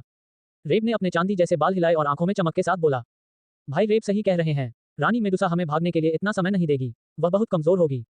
दूसरी ओर काले बालों वाला आदमी कामुक भाव से बोला, मैंने कभी उम्मीद नहीं की थी कि मुझे, जियो को, रानी मेडुसा के सार का स्वाद चखने का इतना अच्छा सौभाग्य मिलेगा। हे, दोनों छोटे भाइयों की बातें सही हैं और मैं भी अपने दोनों भाइयों के साथ इस शानदार रानी के आकर्षण का आनंद लेना चाहता हूँ। रानी मेडुसा का रूप देखकर तीनों डू राजाओं का भय तुरंत ही कामुकता में बदल गया। आखिरकार रानी का आकर्षण ऐसी चीज नहीं थी जिसका आम लोग विरोध कर सके, खासकर तब जब रानी मेडुसा कमजोर दिखती थी। हिस, तीनों व्यक्तियों की शत्रुता को भांपकर रेड स्पिरिट पीछे मुड़ा। लाल सांप अजीब सी फुफकारें निकालते हुए थूक रहा था। क्या तुम तीनों लोग सोचते हो कि तुम मुझे छू सकते हो? एक ठंडी चीख के साथ एक लाल लड़ाकू ऊर्जा एक जलती हुई लौ की तरह रानी मेडुसा के चारों ओर भड़क उठी। उसने अपना सिर थोड़ा ऊपर उठाया और उसकी उग्र दृष्टि तीनों राजाओं पर टिकी हुई थी। उन तीनों ने रानी मेडुसा की तीव्र निगाहों से अपने ऊपर भारी दबाव महसूस किया और सदमे में कुछ कदम पीछे हट गए। उसने धीरे से ये फैन को जमीन पर लिटाया, फिर खड़ी हो गई, जिससे प्रभुत्व की आभा फैल गई। ये रानी बहुत व्यस्त है, इसलिए आप सभी को एक साथ आना चाहिए। उसके शब्द कहने के बाद तीनों डू राजाओं ने एक दूसरे की ओर देखा और एक दूसरे की आंखों में भय झलकता देखा। डरो मत, वह नाटक कर रही होगी। हम भाई मिलकर हमला करेंगे। यान ने पहले अपने दोनों भाइयों की ओर देखा, फिर सुंदर और आकर्षक रानी मेडुसा की ओर और चिल्लाया, ठीक है, इस खूबसूरत महिला और उस बच्चे के खजाने के लिए हम तीनों इस बार एक साथ लड़ेंगे। उस समय तीन डूकिंग पावर हाउस ने तीन राजसी युद्ध आत्मा ऊर्जाओं को मुक्त कर दिया। यान ने अपनी मुठ्ठियां भींच लीं और खुद को बचाने के लिए एक मजबूत खाकी रंग की ढाल बना ली। दूसरी ओर जियाओ और रेब ने आत्मिक ऊर्जा के पंख बनाए और हवा में उड़ गए। चूंकि हवा और गड़गड़ाहट क्रमशः उपयोगकर्ताओं को प्रभावित करती हैं, इसलिए उनके संयोजन से एक बवंडर जैसी हवा की दीवार बन जाती है। तीनों ने एक भयानक दल बनाकर रानी मेडुसा और अन्य को घेर लिया। यह उन अनगिनत लड़ाइयों का प्रमाण था जो उन्होंने एक साथ लड़ी थी, जिसके कारण वे समन्वय के ऐसे स्तर पर पहुंचे थे। मेरी हवा में वायु विशेषता गति वृद्धि न केवल अन्य विशेषताओं की गति को बढ़ा सकती है, बल्कि मेरे दुर्लभ विद्युत पक्षाघात को भी चरम पर पहुंचा सकती है। छोटे भाई को फिर से आक्रामक होने का नाटक करते हुए सुनकर सबसे बड़े भाई के रूप में यान पीछे नहीं हटा और कहा, मेरी पृथ्वी विशेषता की अभेद्य रक्षा के साथ मिलकर ये हमारे पूरे हमले को दोषरहित बना देगा। क्या ऐसा है? रानी मेडुसा ने अपनी लंबी संकीर्ण आंखों से यान की ओर देखा और उसके लाल होंठ एक आकर्षक मुस्कान में बदल गए। लेकिन आप तो बस वहीं खड़े हैं। आप हमला करने की क्या योजना बना रहे हैं? ओह ठीक है, मुझे हमला करने की जरूरत नहीं है, वे आक्रमण संभालते हैं। यान ने उन दो भाइयों की ओर इशारा किया जो अचानक प्रकट हो गए थे। यान ने अपने साथियों की बलि देने की यह रणनीति बहुत ही कुशलता से अपनाई। वह सतह पर मूर्ख नहीं दिखना चाहता था। शुरू से ही वह अपने चतुर भाइयों का उपयोग रानी मेडुसा की ताकत का परीक्षण करने के लिए करना चाहता था। और अब परिणाम देखने का समय आ गया था। जियो ने अपने हाथों में दो छोटी तलवारें पकड़ी और तेजी से रानी मेडुसा की कमर पर वार किया। दूसरी ओर रेब भी उतना ही दुर्जय था। अपने दाहिने हाथ में बिजली की चमक से चमकता खंजर लेकर उसने सीधे रानी मेडुसा के कंधे पर वार किया। और उस क्षण रंग बिरंगी रोशनियों की एक चमकदार श्रृंखला ने अचानक मेडुसा और ये फैन को घेर लिया।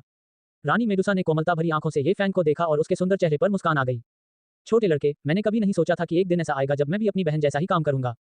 मेरे पैट्रियन में शामिल होने के लिए धन्यवाद स्कॉर्पियो। क्या आपको कहानी के बारे में कुछ पता है? कमेंट करके मुझे बताएं। गोजो_सेंसेई_। टिप्पणियां, जो भी रानी का अपमान करेगा उसे मार दिया जाएगा, भले ही वह शक्तिशाली हो। जब रानी मेडुसा की आवाज मैग्मा दुनिया में गूंजी तो तीनों डू राजाओं को लगा कि आसपास का स्थान थोड़ा विकृत हो गया है।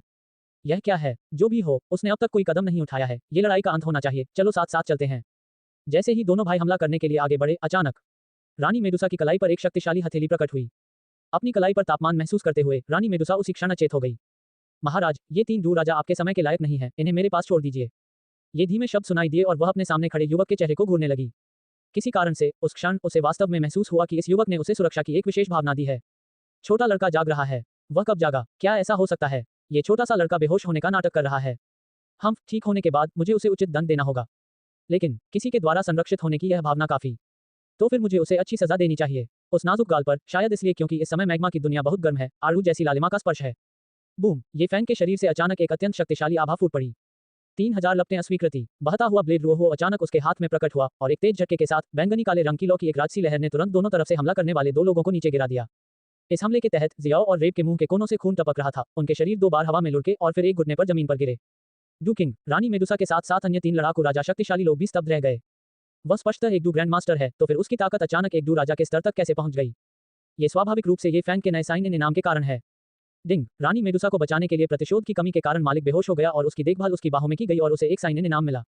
डू किंग अनुभव कार्ड 3 मिनट। ये फैंग अभी बेहोश हो गया। वह वास्तव में बेहोश हो गया था, लेकिन अपने 3000 सितारा शरीर के साथ वह जल्दी से बेहोश हो गया और जल्दी से जाग गया। जागने के बाद उसे लगा कि यह स्थिति बहुत आरामदायक है, इसलिए उसने सोना जारी रखा।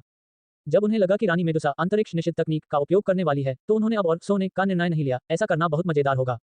किसी सुंदरी का उपकार चुकाना सबसे कठिन काम है, अर्थात जो कोई भी रानी को अपमानित करेगा, उसे मार दिया जाएगा, चाहे वह कितना भी शक्तिशाली क्यों न हो। क्या कोई शक्तिशाली गुप्त विधि है जो ताकत बढ़ा सकती है? ऐसा लगता है कि वह वास्तव में एक राक्षस है। भाई यान, हम भाग्यशाली हैं। अपने हाथों से मुंह के कोनों से खून पोंछते हुए रेब और शियाओ खड़े हो गए और आंखों में उत्साह के साथ बोले, दोनों भाई सही कह रहे हैं, उसकी गुप्त विधि लंबे समय तक नहीं चलेगी और हम तीनों लड़ाकू राजा उसे हराने में सक्षम होंगे। चलो एक साथ हमला करते हैं। यान के शब्दों के तहत जियो और रेब के पंख अचानक फड़फड़ाए और वे ये फैंग की ओर दौड़े।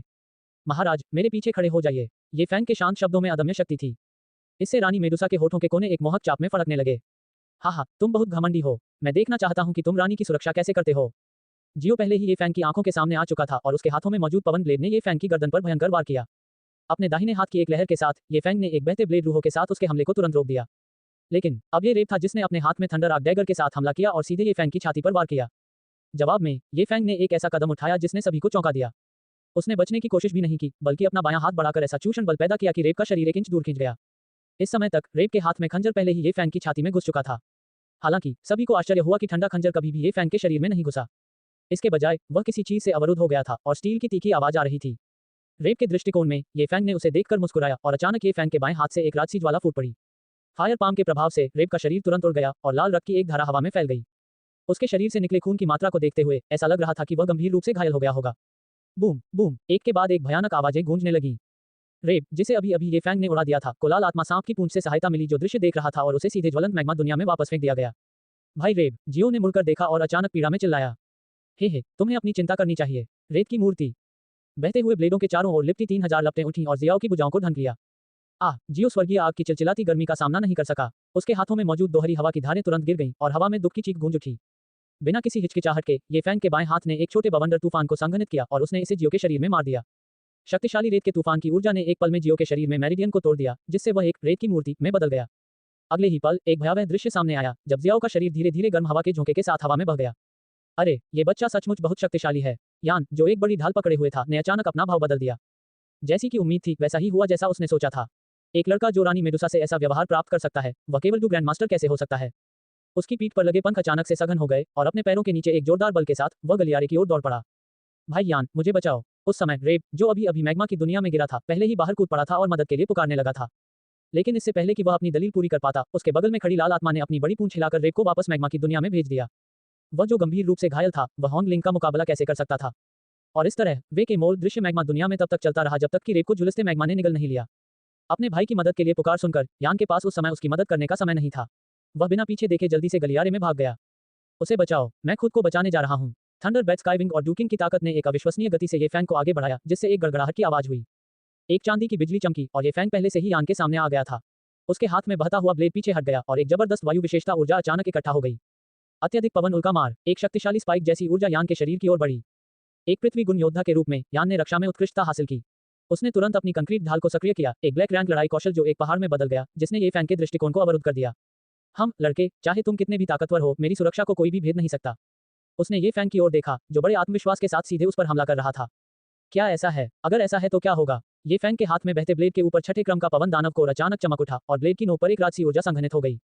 क्रैक! जब ब्लेड की नोक ने पृथ्वी की ढाल को छेद दिया, तो एक तीखी दरार की आवाज गूंज उठी। स्विश! बिना किसी आश्चर्य के ज्वलंत लंबा ब्लेड पूरी तरह से यान के हृदय में धंस गया, जिससे उसके चेहरे पर अविश्वास का भाव आ गया।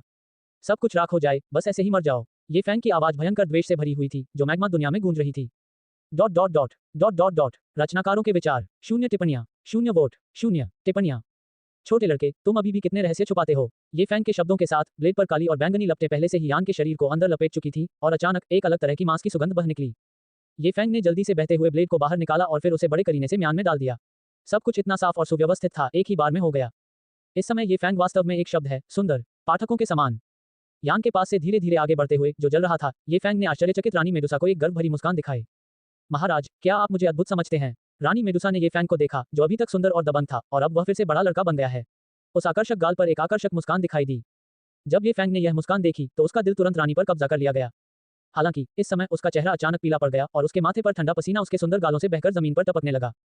अपने हाथ में ब्लेड पकड़े हुए ये फैंग ने सहज रूप से अपने दाहिने हाथ से अपनी छाती को ढक लिया। उसके चेहरे पर एक विकृत मुस्कान थी और वह कांप रहा था। अरे, परीक्षण कार्ड के 3 मिनट फिर से यहाँ हैं। यद्यपि सीहॉट कवच ने रेप की छुरा घोंपने वाली क्षति का प्रतिरोध किया, लेकिन यह उसकी गड़गड़ाहट विशेषता के पक्षाघातकारी प्रभाव का प्रतिरोध नहीं कर सका। मैं सुनना सुनना लकवाग्रस्त। ऐसा कहने के बाद उन्होंने रानी मेडुसा की ओर परिचित भाव से अपनी आंखें घुमाईं और फिर उनका शरीर नरम पड़ गया और वे जमीन पर गिर पड़े। ये फैंग, जो अभी 3 सेकंड के लिए सुंदर था, अब वह फिर से बेहोश हो गया। रानी मेडुसा ने जमीन पर पड़े ये फैंग को देखा और असहायता से उसके माथे को थपथपाया। यकीनन, ये छोटा सा जीव न केवल दवा बनाने में 3 सेकंड लगाता है, बल्कि हर काम करने में भी 3 सेकंड लगाता है। ये फैंग के पास आकर वह धीरे से बैठ गई। उसके खूबसूरत गालों पर गुस्से का एक स्पर्श था। तुमने इस रानी की बाहों में चक्कर आने का नाटक किया। इस बार ये रानी तुम्हें फिर से नहीं बचाएगी। उसकी आंखें ये फैंग के शरीर पर घूमी और अंत में उसकी छाती पर टिमटिमाते विद्युत चापों पर टिक गईं। उसे चोट लगी। सुंदर आंखें थोड़ी सिकुड़ गईं और ज्वलंत लाल होठों से एक अहंकारी आवाज निकली। तुमने इस रानी को बचाया है और इस बार ये रानी तुम्हारे गुणों और अवगुणों को बराबर नहीं गिन सकती। जब तुम ठीक हो जाओगे तो मैं तुम्हें कभी भी हल्के में नहीं जाने दूंगा। शब्दों के गिरने के बाद उसने हाथ बढ़ाकर ये फैंग के वस्त्र को खोल दिया, जिससे एक नीला आंतरिक कवच दिखाई दिया। इस खूबसूरत आंतरिक कवच को देखकर वह तुरंत समझ गई कि ये फैंग ने अभी रेप के हमले को क्यों नहीं टाला। पता चला कि वहां एक ऐसा खजाना था। इस बार कोई आश्चर्य नहीं कि वह इतनी जल्दी बेहोश हो गया। पता चला कि वह चेत हो गया था। रानी मेडुसा मुस्कुराए बिना न रह सकी और इस मुस्कुराहट ने मूलतः अग्नि में मैग्मा जगत को चमत्कारिक रूप से आरामदायक बना दिया। थोड़ी हिचकिचाहट के बाद उसने अंगूठी से बाहरी उपचार वाली दवा की एक बोतल निकाली और फिर मैग्मा में मौजूद लाल स्पिरिट ने रेप को मौत के घाट उतार दिया था। उसके बाद 2 जोड़ी बड़ी आंखें उस बहुत ही गर्म दृश्य को ईर्ष्या से घूर रही थीं। मालिक सचमुच भाग्यशाली है। इस समय एक ठंडी निगाह उस पर पड़ी। जब वह जागेगा और तुम उसे बताने का साहस करोगे तो ये रानी तुम्हें कभी जाने नहीं देगी। हॉन्गलिंग के दोनों बड़े सिर हिले और जल्दी से मैग्मा में चले गए और फिर दिखाई नहीं दिए। डॉट डॉट डॉट अल्पविराम। जब ये फैंग फिर से जागा तो उसने पाया कि वह अभी भी मैग्मा दुनिया में था और रानी मेडुसा उसके बगल में बैठी थी, अपनी लड़ाई की भावना को पुनः प्राप्त कर रही थी। मालिक को जागते हुए देखकर हॉन्गलिंग ने भयभीत होकर अपने 2 बड़े सिर दिखाई और चुपके से देखा। ये फैंग ने डरपोक हॉन्गलिंग को देखा और महसूस किया कि इसमें कुछ पेचीदा बात होनी चाहिए, इसलिए उसने जल्दी से सिस्टम प्रॉम्प्ट की जांच की।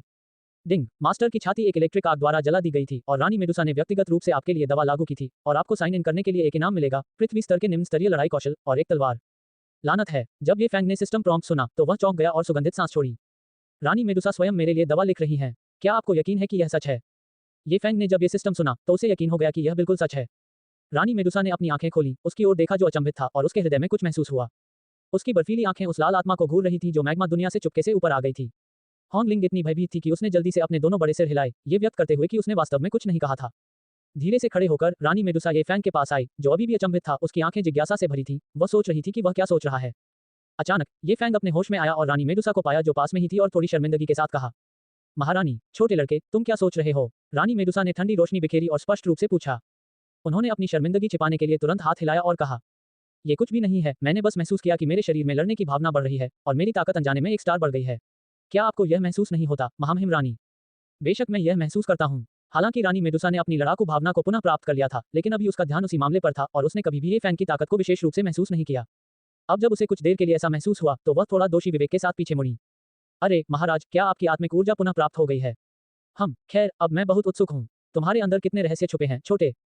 उसने अपनी लंबी और संकीर्ण आंखों से उसकी ओर देखा और ठंडे स्वर में कहा, ये फैंग, क्या आप मेरे बारे में सारे रहस्य नहीं जानती, महारानी? अभी छोटे दोस्त, तुम्हारे पास न केवल स्वर्गीय आग को धारण करने वाली अंगूठी है, बल्कि मिस्टी क्लाउड संप्रदाय के युद्ध कौशल, डूकिंग की ताकत बढ़ाने की गुप्त विधि और डूकिंग के हमले से बचाव के लिए आंतरिक कवच भी है। तुम्हारे पास कितने रहस्य हैं? रानी मेडुसा की बातें सुनकर ये फैंग ने कड़वाहट से कहा, यही तो वह बात है जो मेरे शिक्षक ने मुझे देने के लिए मजबूर किया था। उन्होंने कहा कि उन्हें डर था कि वे मुझे दूसरी बार देखने से पहले ही चले जाएंगे। अभी के लिए बस इतना ही, इसके अलावा और कुछ नहीं। रानी मेडुसा थोड़ी उलझन में थी, लेकिन आगे पूछताछ करने से बच गई। वह पलटी, मैग्मा जगत में लाल आत्मा की ओर इशारा किया और कहा, क्या आप इसे ले जाना चाहते हैं? ले लो, बेशक, मुझे इसे लेना ही होगा। ये फैंग ने निश्चितता के साथ कहा और तुरंत 2 सिर वाले अग्नि आत्मा सांप को अंगूठी पर एक फ्लैश के साथ मास्टर सेवक अंतरिक्ष में प्राप्त किया गया। ऐसा दृश्य देखकर रानी मेडुसा पुनः चौंक गई। उसने बस इतना कहा कि फिलहाल कुछ नहीं बचा है, लेकिन अगले ही पल इस छोटे से लड़के ने चौथे क्रम के राक्षस को रिंग में उतार दिया। रानी मेडुसा के थोड़े खुले लाल होठों को देखते हुए ये फैंग ने जल्दी से अपने मुंह के सूखे कोने को चाटा और असहाय होकर कहा, ओह वाह महाराज, मेरी अंगूठी प्राप्त करने की क्षमता थोड़ी अधिक है। ठीक है, चलो, महल लौटने के बाद मैं तुम्हारे साथ फिर से निपटूंगा। ये कहकर वह एक झटके में गलियारे के दरवाजे पर आ गई। ये फैंग ने कंधे उचकाए और जल्दी से उसके पीछे चल दिया। फिर दोनों तेजी से मेडुसा किंग सिटी की ओर उड़ चले। और उन दोनों के जाने के कुछ ही देर बाद एक अधेड़ उम्र का आदमी, जिसके हाथ में जैड रंग का चाकू था और मूंछें थी, वहां से गुजरा। 2 टिप्पणियां। अग्निकमल का सार भक्षण करते हुए क्या ये बर्फ जैसा ठंडा है? मेडुसा मंदिर के शयन कक्ष में ये फैंग अपनी सांसों को नियंत्रित करने के लिए बिस्तर पर लेट जाता है। ये सही है, ये फैंग रानी मेडुसा के शयन कक्ष के सामने वाले हॉल में अपने बिस्तर पर लेटा है। क्योंकि पिछली बार उसने अपनी कीमिया के दौरान बहुत अधिक शोर मचाया था, इसलिए कुछ सर्प कन्याओं के मन में उसके बारे में पहले से ही अनुचित विचार आ चुके थे। इसलिए उन्हें बहुत सुरक्षित स्थान पर जाना पड़ा, और मेडुसा मंदिर में सबसे सुरक्षित स्थान रानी मेडुसा का शयन कक्ष है। बेशक यह एक शाही आदेश था जो रानी मेडुसा ने उनके साथ लौटने के बाद सीधे उन्हें जारी किया था। अभिमानी रानी इस तरह सोचती है। रानी के निजी अंगरक्षक के रूप में इस छोटे लड़के को स्वाभाविक रूप से रानी के करीब होना चाहिए, ताकि रानी किसी भी समय इस छोटे लड़के को दंडित कर सकें। ये छोटा लड़का एक खजाना है। उसकी रानी के रूप में मैं नहीं चाहती कि अन्य लोग उसके कौशल, युद्ध क्षमताओं, स्वर्गीय अग्नि और अन्य खजाने को प्राप्त करें। तब रानी मेडुसा द्वारा वापस लौटने और दुलार किए जाने के बाद ये फैंग को प्रभावशाली तरीके से डू किंग्स की 3 भंडारण अंगूठियां प्राप्त हुई। ये 3 भंडारण रिंग उन 3 डू राजाओं की थी जिन्हें उसने भूमिगत मैग्मा दुनिया में मार डाला था। उस समय ये फैंग रानी मेडुसा के सामने अपनी बहादुरी और कौशल दिखाने के लिए इन 3 भंडारण वस्तुओं के बारे में भूल गया। यद्यपि वह भूल गया था, फिर भी रानी मेडुसा ने सावधानीपूर्वक उन्हें एकत्र किया और उसे सौंप दिया। इसके कारण उसके हृदय में अत्यंत गर्मजोशी महसूस होती है, लेकिन उसे लगता है कि कुछ गड़बड़ है। क्या ऐसा हो सकता है कि उसके द्वारा दुलार किए जाने के बाद उसने मुझे 3 मिठाइयां दी? 3 डू राजाओं की ताकत से यह अनुमान लगाया जा सकता है कि उनकी अंगूठियों में ज्यादा मूल्यवान सामग्री नहीं है। 3 बैंगनी सोने के कार्डों के अलावा वहां उनकी तकनीकें और युद्ध कौशल भी हैं, साथ ही कुछ औषधीय जड़ी बूटियां भी हैं। इन गोलियों में कुछ तृतीय श्रेणी की तथा कुछ चतुर्थ श्रेणी की गोलियां हैं। ये देखा जा सकता है कि उन्होंने अपनी जान बचाने के लिए इन्हें अपने पास रखा था, लेकिन दुर्भाग्यवश उन्हें अमृत निगलने का मौका भी नहीं मिला। अपनी फसल की जांच करने के बाद बिस्तर पर आराम कर रहे ये फैंग सिस्टम के साथ संचार करते हैं और विशेषता पैनल खोलते हैं। साइन इन सिस्टम स्वामी ये फैंग जाति सर्प मानव जाति मानव रूप में परिवर्तित हो सकती है।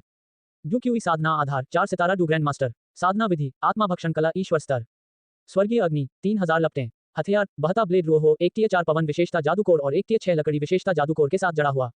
शारीरिक बनावट 3000 सितारा शरीर मृत शरीर। औषधि कढ़ाई जीवबान कढ़ाई बैंगनी रसातल। औषधि शोधन कौशल रसायन विद्या द्वितीय रैंक। लड़ाई कौशल sandstorm black level ice dragon soaring extreme wind killing thunder बैत्यानी 3000 flames rejection suction wind and fire palm tight finger snack shadow knife. Props स्वर्गीय आत्मा पिघलने वाली रक्त गोली समुद्री हृदय कवच कीमिया गोली द्वितीय श्रेणी हर किसी की गोली शानदार ऊंची एड़ी के जूते की एक जोड़ी हरी कमल कोरल और अवशोषित नहीं 11 पृथ्वी अग्नि कमल के बीज। जीवन कौशल कैंडेड हॉज कैसे बनाएं उनके लौटने के बाद स्वर्गीय अग्नि को छुपाने के लिए रानी मेडुसा ने पहले उसे ये फैंग की अंगूठी में संग्रहित किया और आवश्यकता पड़ने पर उसे ले लिया। इस संबंध में ये फैंग का इसे अस्वीकार करने का कोई इरादा नहीं है, क्योंकि जो मेरा है वह रानी का है और रानी मेरी है।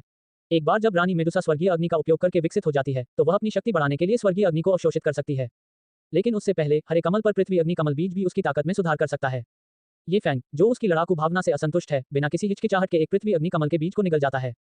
अग्नि कमल बीज को अग्नि आत्मा का सार भी कहा जाता है। सार शब्द ही साबित करता है कि इसकी ऊर्जा कितनी शुद्ध और दुर्जय है। ईश्वर स्तरीय तकनीक आत्मा भक्षण कला के साथ वह इस बात से चिंतित नहीं है कि उसका शरीर इस शक्तिशाली अग्निगुण लड़ाकू ऊर्जा से अभिभूत हो जाएगा। बिस्तर पर पैर मोड़कर बैठे हुए ये फैंग साधना की अवस्था में प्रवेश करता है। यद्यपि उसके शरीर में हल्का दर्द होता है, लेकिन यह एक सुखद अनुभव होता है क्योंकि वह ऊर्जा को शक्ति में परिवर्तित होते देखता है।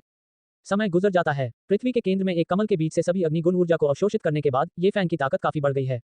यद्यपि इसने उन्हें 4 सितारा से 5 सितारा महान योद्धा तक नहीं पहुंचाया है, फिर भी इसने उन्हें 2/3 लक्ष्य तक अवश्य पहुंचाया है।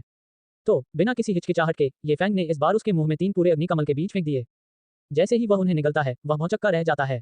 उसे एहसास होता है कि उसने गलती की है और उसे इसका पछतावा होता है। आत्मा भक्षण कला के साथ वह अपने शरीर में मौजूद अपार अग्नि विशेषता से अभिभूत नहीं होगा, लेकिन यह अभी भी असुविधाजनक है। इस समय उनकी आंखें बंद हो जाती हैं और उनका गोरा चेहरा अचानक ज्वालामुखी के समान लाल हो जाता है। उसके सिर के ऊपर सफेद धुंध का एक झोंका उठता है जो उसे कुछ भयावह रूप देता है, जैसे कोई ज्वालामुखी फटने वाला हो। 3 बीजों द्वारा रूपांतरित उग्र ऊर्जा तेजी से उसकी मध्याह्न रेखाओं में प्रवाहित होती है। तीव्र दर्द के कारण वह अपने दांतों को कसकर भींच लेता है और उसके दांतों के बीच से ठंडी हवा का एक झोंका निकलता है। इस समय उसके रोम छिद्र सिकुड़ जाते हैं। हालांकि आत्मा भक्षण कला के संचालन के साथ उनका शरीर एक अथाह गड्ढे की तरह हो जाता है जो कमल के बीजों से ऊर्जा को लालच से अवशोषित करता है। एक सियान धुंध उसके शरीर को ढक लेती है, जिससे एक धुंधली और स्वप्न जैसी आभा पैदा होती है। इस दौरान ये फैंग को दर्द और आनंद दोनों का अनुभव करते हुए वर्णित किया जा सकता है, क्योंकि वह स्पष्ट रूप से महसूस कर सकता है कि उसकी डुकी हुई साधना पहले से ही 5 सितारा ग्रैंड मास्टर के स्तर तक पहुंच गई है और इसमें रुकने का कोई संकेत नहीं दिखता है। यदि कोई दुर्घटना न हुई तो इस तीव्र प्रगति के अनुसार वह सीधे 7 स्टार ग्रैंड मास्टर के दायरे में आगे बढ़ सकता है। लेकिन ये जानते हुए कि यह एक दुर्घटना है, इसे मजबूर होना पड़ा। इस समय एक परिचित सुगंध के साथ एक लाल आकृति अचानक उसके बगल में प्रकट होती है। ये फैंग ओ ग्रेटर देन लेस देन ओ। ये परिचित सुगंध किसी और की नहीं बल्कि रानी मेडुसा की है, जिन्होंने आंतरिक हॉल में आराम करते समय कुछ असामान्य चीज देखी थी। उसकी खूबसूरत आंखें उसे देख रही थीं, जो एक ज्वालामुखी जैसा लग रहा था, और उसकी भौहें थोड़ी सिकुड़ गईं जब वह बुदबुदाए। इस लापरवाह छोटे लड़के ने वास्तव में एक साथ कई अग्निकमलसार निगल लिए। अगर वह इसी तरह जारी रहा, तो वह इस शक्तिशाली ऊर्जा से अभिभूत हो जाएगा। वह उसके बिस्तर के पास बैठी है, उसकी नजर उसके थोड़े सुंदर, लाल गालों पर टिकी है। उसकी खूबसूरत आंखें मोहक ढंग से झपक रही हैं। इस समय, ये फैंग बहुत चिंतित महसूस करता है क्योंकि वह नहीं जानता कि रानी मेडुसा उसके बगल में क्या करेगी। यदि महारानी ने उसके शरीर में कोई मार्ग खोलकर उसके रक्त के साथ ऊर्जा भी छोड़ देने का निर्णय कर लिया, तो वह बड़ी मुसीबत में पड़ जाएगा। अचानक, ये फैंग को अपने होठों से एक ठंडी और आरामदायक सनसनी महसूस होती है। ये फैंग, ओह वाह ओह! उसकी आंखें अचानक खुल गईं और उन खूबसूरत परिचित आंखों से मिली जो बहुत करीब थीं, और मैंने कुछ खोया नहीं, और ऐसा लगता है जैसे मैंने कुछ पाया। डॉट डॉट डॉट कुछ शक्ति पत्थर फेंको। गोजो अंडरस्कोर सेंसेई अंडरस्कोर टिप्पणियां। क्रोधित रानी मेडुसा कैंडिड हॉर्स। अगर यह कहा जाए कि ये फैंग पहले दर्द और खुशी में था, तो वर्तमान ये फैंग एक ही समय में व्यथित और उत्साहित है। व्यथित स्वाभाविक रूप से अग्निकमल सार की राजसी ऊर्जा है। वह ऊर्जा जिसे 7 सितारा महान योद्धा के स्तर तक उठाया जा सकता था, जब कोमलता के 2 टुकड़े एक दूसरे के संपर्क में आए तो पागलपन से चूसा गया। और उत्साह, कहने की जरूरत नहीं कि जिसने भी इसे आजमाया है, वह जानता होगा कि क्यों। दुर्भाग्य से, मुझे व्यक्तिगत रूप से भी इसका अनुभव करने का मौका नहीं मिला है। बेशक, व्यथित होना ये फैंग के लिए सिर्फ एक बहाना है, क्योंकि 11 छोटे कमल के बीज भी इस एक जितने मीठे नहीं हैं। क्या ये हो सकता है, आप एक हल्का सा काट लें और मैं कहूं कि मैं आपसे प्यार करता हूं। ये फैंग की आंखें खुली देखकर उन लंबी और संकीर्ण आंखों में एक ठंडी रोशनी चमक उठी, जो विपरीत दिशा में छोटे आदमी को जल्दबाजी में काम न करने की चेतावनी दे रही थी। लेकिन कभी कभी शरीर ऐसी चीज नहीं होती जिस पर कोई नियंत्रण कर सके। अग्नि गुण ऊर्जा स्वाभाविक रूप से हिंसक और गर्म है, जिसके कारण ये फैंग, ये ज्वालामुखी, तुरंत फट जाता है। ओ ग्रेटर देन लेस देन ओ। हिस, जो कोमलता अभी अभी फैली थी, वह अचानक लालिमा में बदल गई। उन लाल होठों के कोनों से उग्र और गुलाब जैसा रक्त धीरे धीरे बह रहा था, जिससे एक मोहक आभा फैल रही थी। अचानक जागृति के साथ, ये फैंग को अपने दिल में कड़वाहट महसूस हुई क्योंकि अधिकांश जबरदस्त ऊर्जा अवशोषित हो गई थी। लेकिन संतोष की बात यह है कि भले ही रानी मेडुसा ने उसे पागलों की तरह निगल लिया हो, लेकिन उसकी ताकत 6 सितारा ग्रैंड मास्टर तक पहुंच गई है। 3 मिनट के बाद, ये फैंग को लगा कि उसके शरीर में मौजूद अग्नि आत्मा चली गई है। रानी मेडुसा का नाजुक शरीर भी पीछे हट गया और अगले ही पल, ये फैंग की दृष्टि में उस पतली सफेद जैद भुजा ने फिर से एक परिचित चाप उठाया। बूम! ये फैंग, जो पहले बैठा हुआ था, को एक हथेली से बिस्तर पर नीचे गिरा दिया गया। अतीत की तुलना में उसे अचानक लगा कि इस बार ये ज्यादा चोट नहीं लगती है। आंखें तुरंत रानी मेडुसा के चेहरे पर केंद्रित हो गईं, जिससे गहरी शंकाएं प्रकट हो गईं। जाहिर है, वह रानी ही थी जिसने मुझे सबसे पहले आगे बढ़ाया, लेकिन मुझे ही क्यों हराया गया। रानी मेडुसा ने अपने मुंह के कोने पर लगे चमकीले लाल खून को चाटा, गर्व से अपना सिर उठाया और ठंडे स्वर में कहा, तुम छोटे बदमाश, मैंने तुम्हें बचाया, फिर भी तुम इतने कृतघ्न हो। तुम पहले व्यक्ति हो जिसने मेरा फायदा उठाने की हिम्मत की। ये फैंग ने जल्दी से अपना हाथ हिलाया और अजीब तरीके से समझाया, वह अभी तो यह एक दुर्घटना थी, लेकिन महाराज, मैं भी निश्चित रूप से अंतिम व्यक्ति होऊंगा। हे, क्या ये है? दृढ़ निगाहों से उसकी ओर देखते हुए रानी मेडुसा का हृदय थोड़ा कांप उठा। तुरंत ही उसकी आकृति चमक उठी और वह जमीन पर आ गिरी, उसे घूरते हुए चेतावनी दी, इस बार भूल जाओ, अगर अगली बार हुआ तो मैं तुम्हें कभी माफ नहीं करूंगी। अगर तुमने इधर उधर की बातें करने की हिम्मत की तो अपनी जबान संभाल कर रखना। तसुंडेरे, हो, हिम्मत मत करो, हिम्मत मत करो। महामहिम की धमकी के तहत, ये फैंग ने तुरंत सही दृष्टिकोण के साथ अपना दृष्टिकोण व्यक्त किया। अपनी जीभ की नोक पर लाल रंग की मिठास को महसूस करते हुए, ये फैंग ने अचानक एक सांस ली। यह एहसास वास्तव में बहुत दर्दनाक है। हालांकि दर्द और खुशी का यह एहसास सचमुच रोमांचक है। ये फैंग को फिर से इतना आज्ञाकारी देखकर रानी मेडुसा बहुत असहाय महसूस करने लगी। हर बार उसका रवैया बहुत ईमानदार होता है, लेकिन रानी द्वारा चेतावनी दिए जाने के बाद वह बार बार वही अपराध करता है। अगर अगली बार उसने फिर वही अपराध किया तो ये रानी जरूर काटेगी। नहीं, मेरा मतलब है उसे सजा देगी। ताकत में वृद्धि महसूस करते हुए, ये फैंग ने आत्मविश्वास से रानी मेडुसा को प्रस्ताव दिया, महाराज, अब जबकि स्वर्गीय ज्वाला एकत्रित हो गई है, क्या मेरे लिए कल जियामा साम्राज्य में जाकर 7 ब्रह्म वाली हरी आत्मा लार की तलाश करना संभव है? नहीं, ये सुनकर कि ये फैंग जाना चाहता है, रानी मेडुसा अवचेतन रूप से ठंडे स्वर में चिल्लाई। क्यों? रानी मेडुसा के अचानक भड़कने से ये फैंग अचंभित रह गया। मैंने कहा कि मैं जियामा साम्राज्य जाना चाहता हूँ, वह इतनी उत्तेजित क्यों है?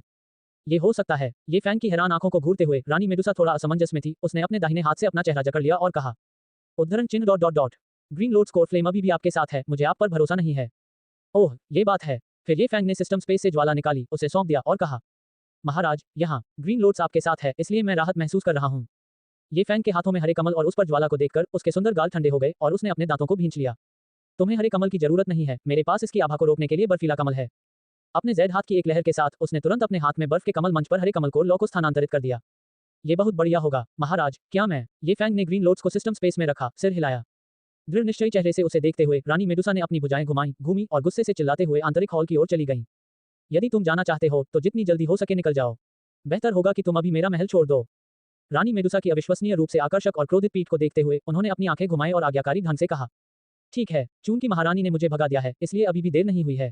मैं अब जा रहा हूँ। महाराज, जब तक मैं दूर रहूं, अपना ध्यान रखना। बोलने के बाद वह बिस्तर से उठे, कुछ कपड़े पैक किए और फिर तेजी से दरवाजे की ओर चले गए।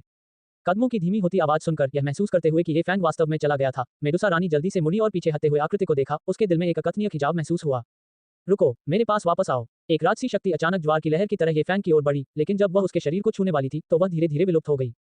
ये फैंग, जो अभी अभी महल के द्वार पर पहुंचा था, अचानक रुक गया, पीछे मुड़ा और रानी मेडुसा को जिज्ञासा से देखते हुए पूछा, महाराज, क्या कुछ और भी है? कुछ नहीं। रानी मेडुसा के दाहिने हाथ की रोशनी चमकी और उसके हाथ में एक जादुई कोर प्रकट हुआ। यह महान बुजुर्ग द्वारा आपको दिया गया 5वां क्रम वायु गुण जादू कोर है। फिर उसने धीरे से अपनी हथेली ढीली की और उसकी ओर फेंक दी। अपने हाथ से फेंके गए जादुई कोर को घूरते हुए मेडुसा ने हल्के से पलकें झपकाईं, फिर मुड़कर उस सिंहासन की ओर चली गई जो उसका था। बड़े साहब, मुझे उनसे इतनी उदारता की उम्मीद नहीं थी। महाराज, कृपया मेरी ओर से उन्हें धन्यवाद दीजिए।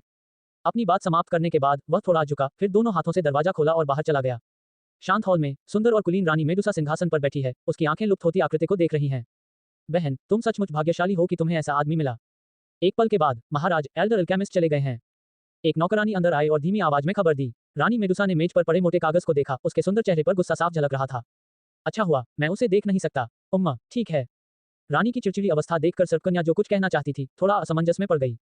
रानी मेडुसा ने थोड़ा सा भौहें सिकुड़कर पूछा, क्या बात क्या बात? वरिष्ठ कीमियागर ने जाने से पहले इसे स्वयं आपके लिए बनाया था और कहा था कि सेवक इसे आपको सौंप दें। ऐसा कहते हुए सांप कन्या के हाथ की अंगूठी से तेज प्रकाश निकला। तुरंत ही उसके हाथ में कैंडीड हॉज के कई गुच्छे आ गए। कैंडीड हॉज नागफनी के पेड़ का फल जिसे मीठे सिरप या चीनी के मिश्रण में लपेटा जाता है और फिर सुखाया जाता है। नीचे दासी को देखते हुए मेडुसा रानी के तेजस्वी चेहरे पर एक आकर्षक मुस्कान उभर आई। इसे मेरे पास लाओ, मैं देखना चाहता हूं कि क्या यह उतना ही मीठा है जितना वह दावा कर रहा है। टिप्पणियां वॉल्यूम 2 में प्रस्तुत किया गया चरित्र।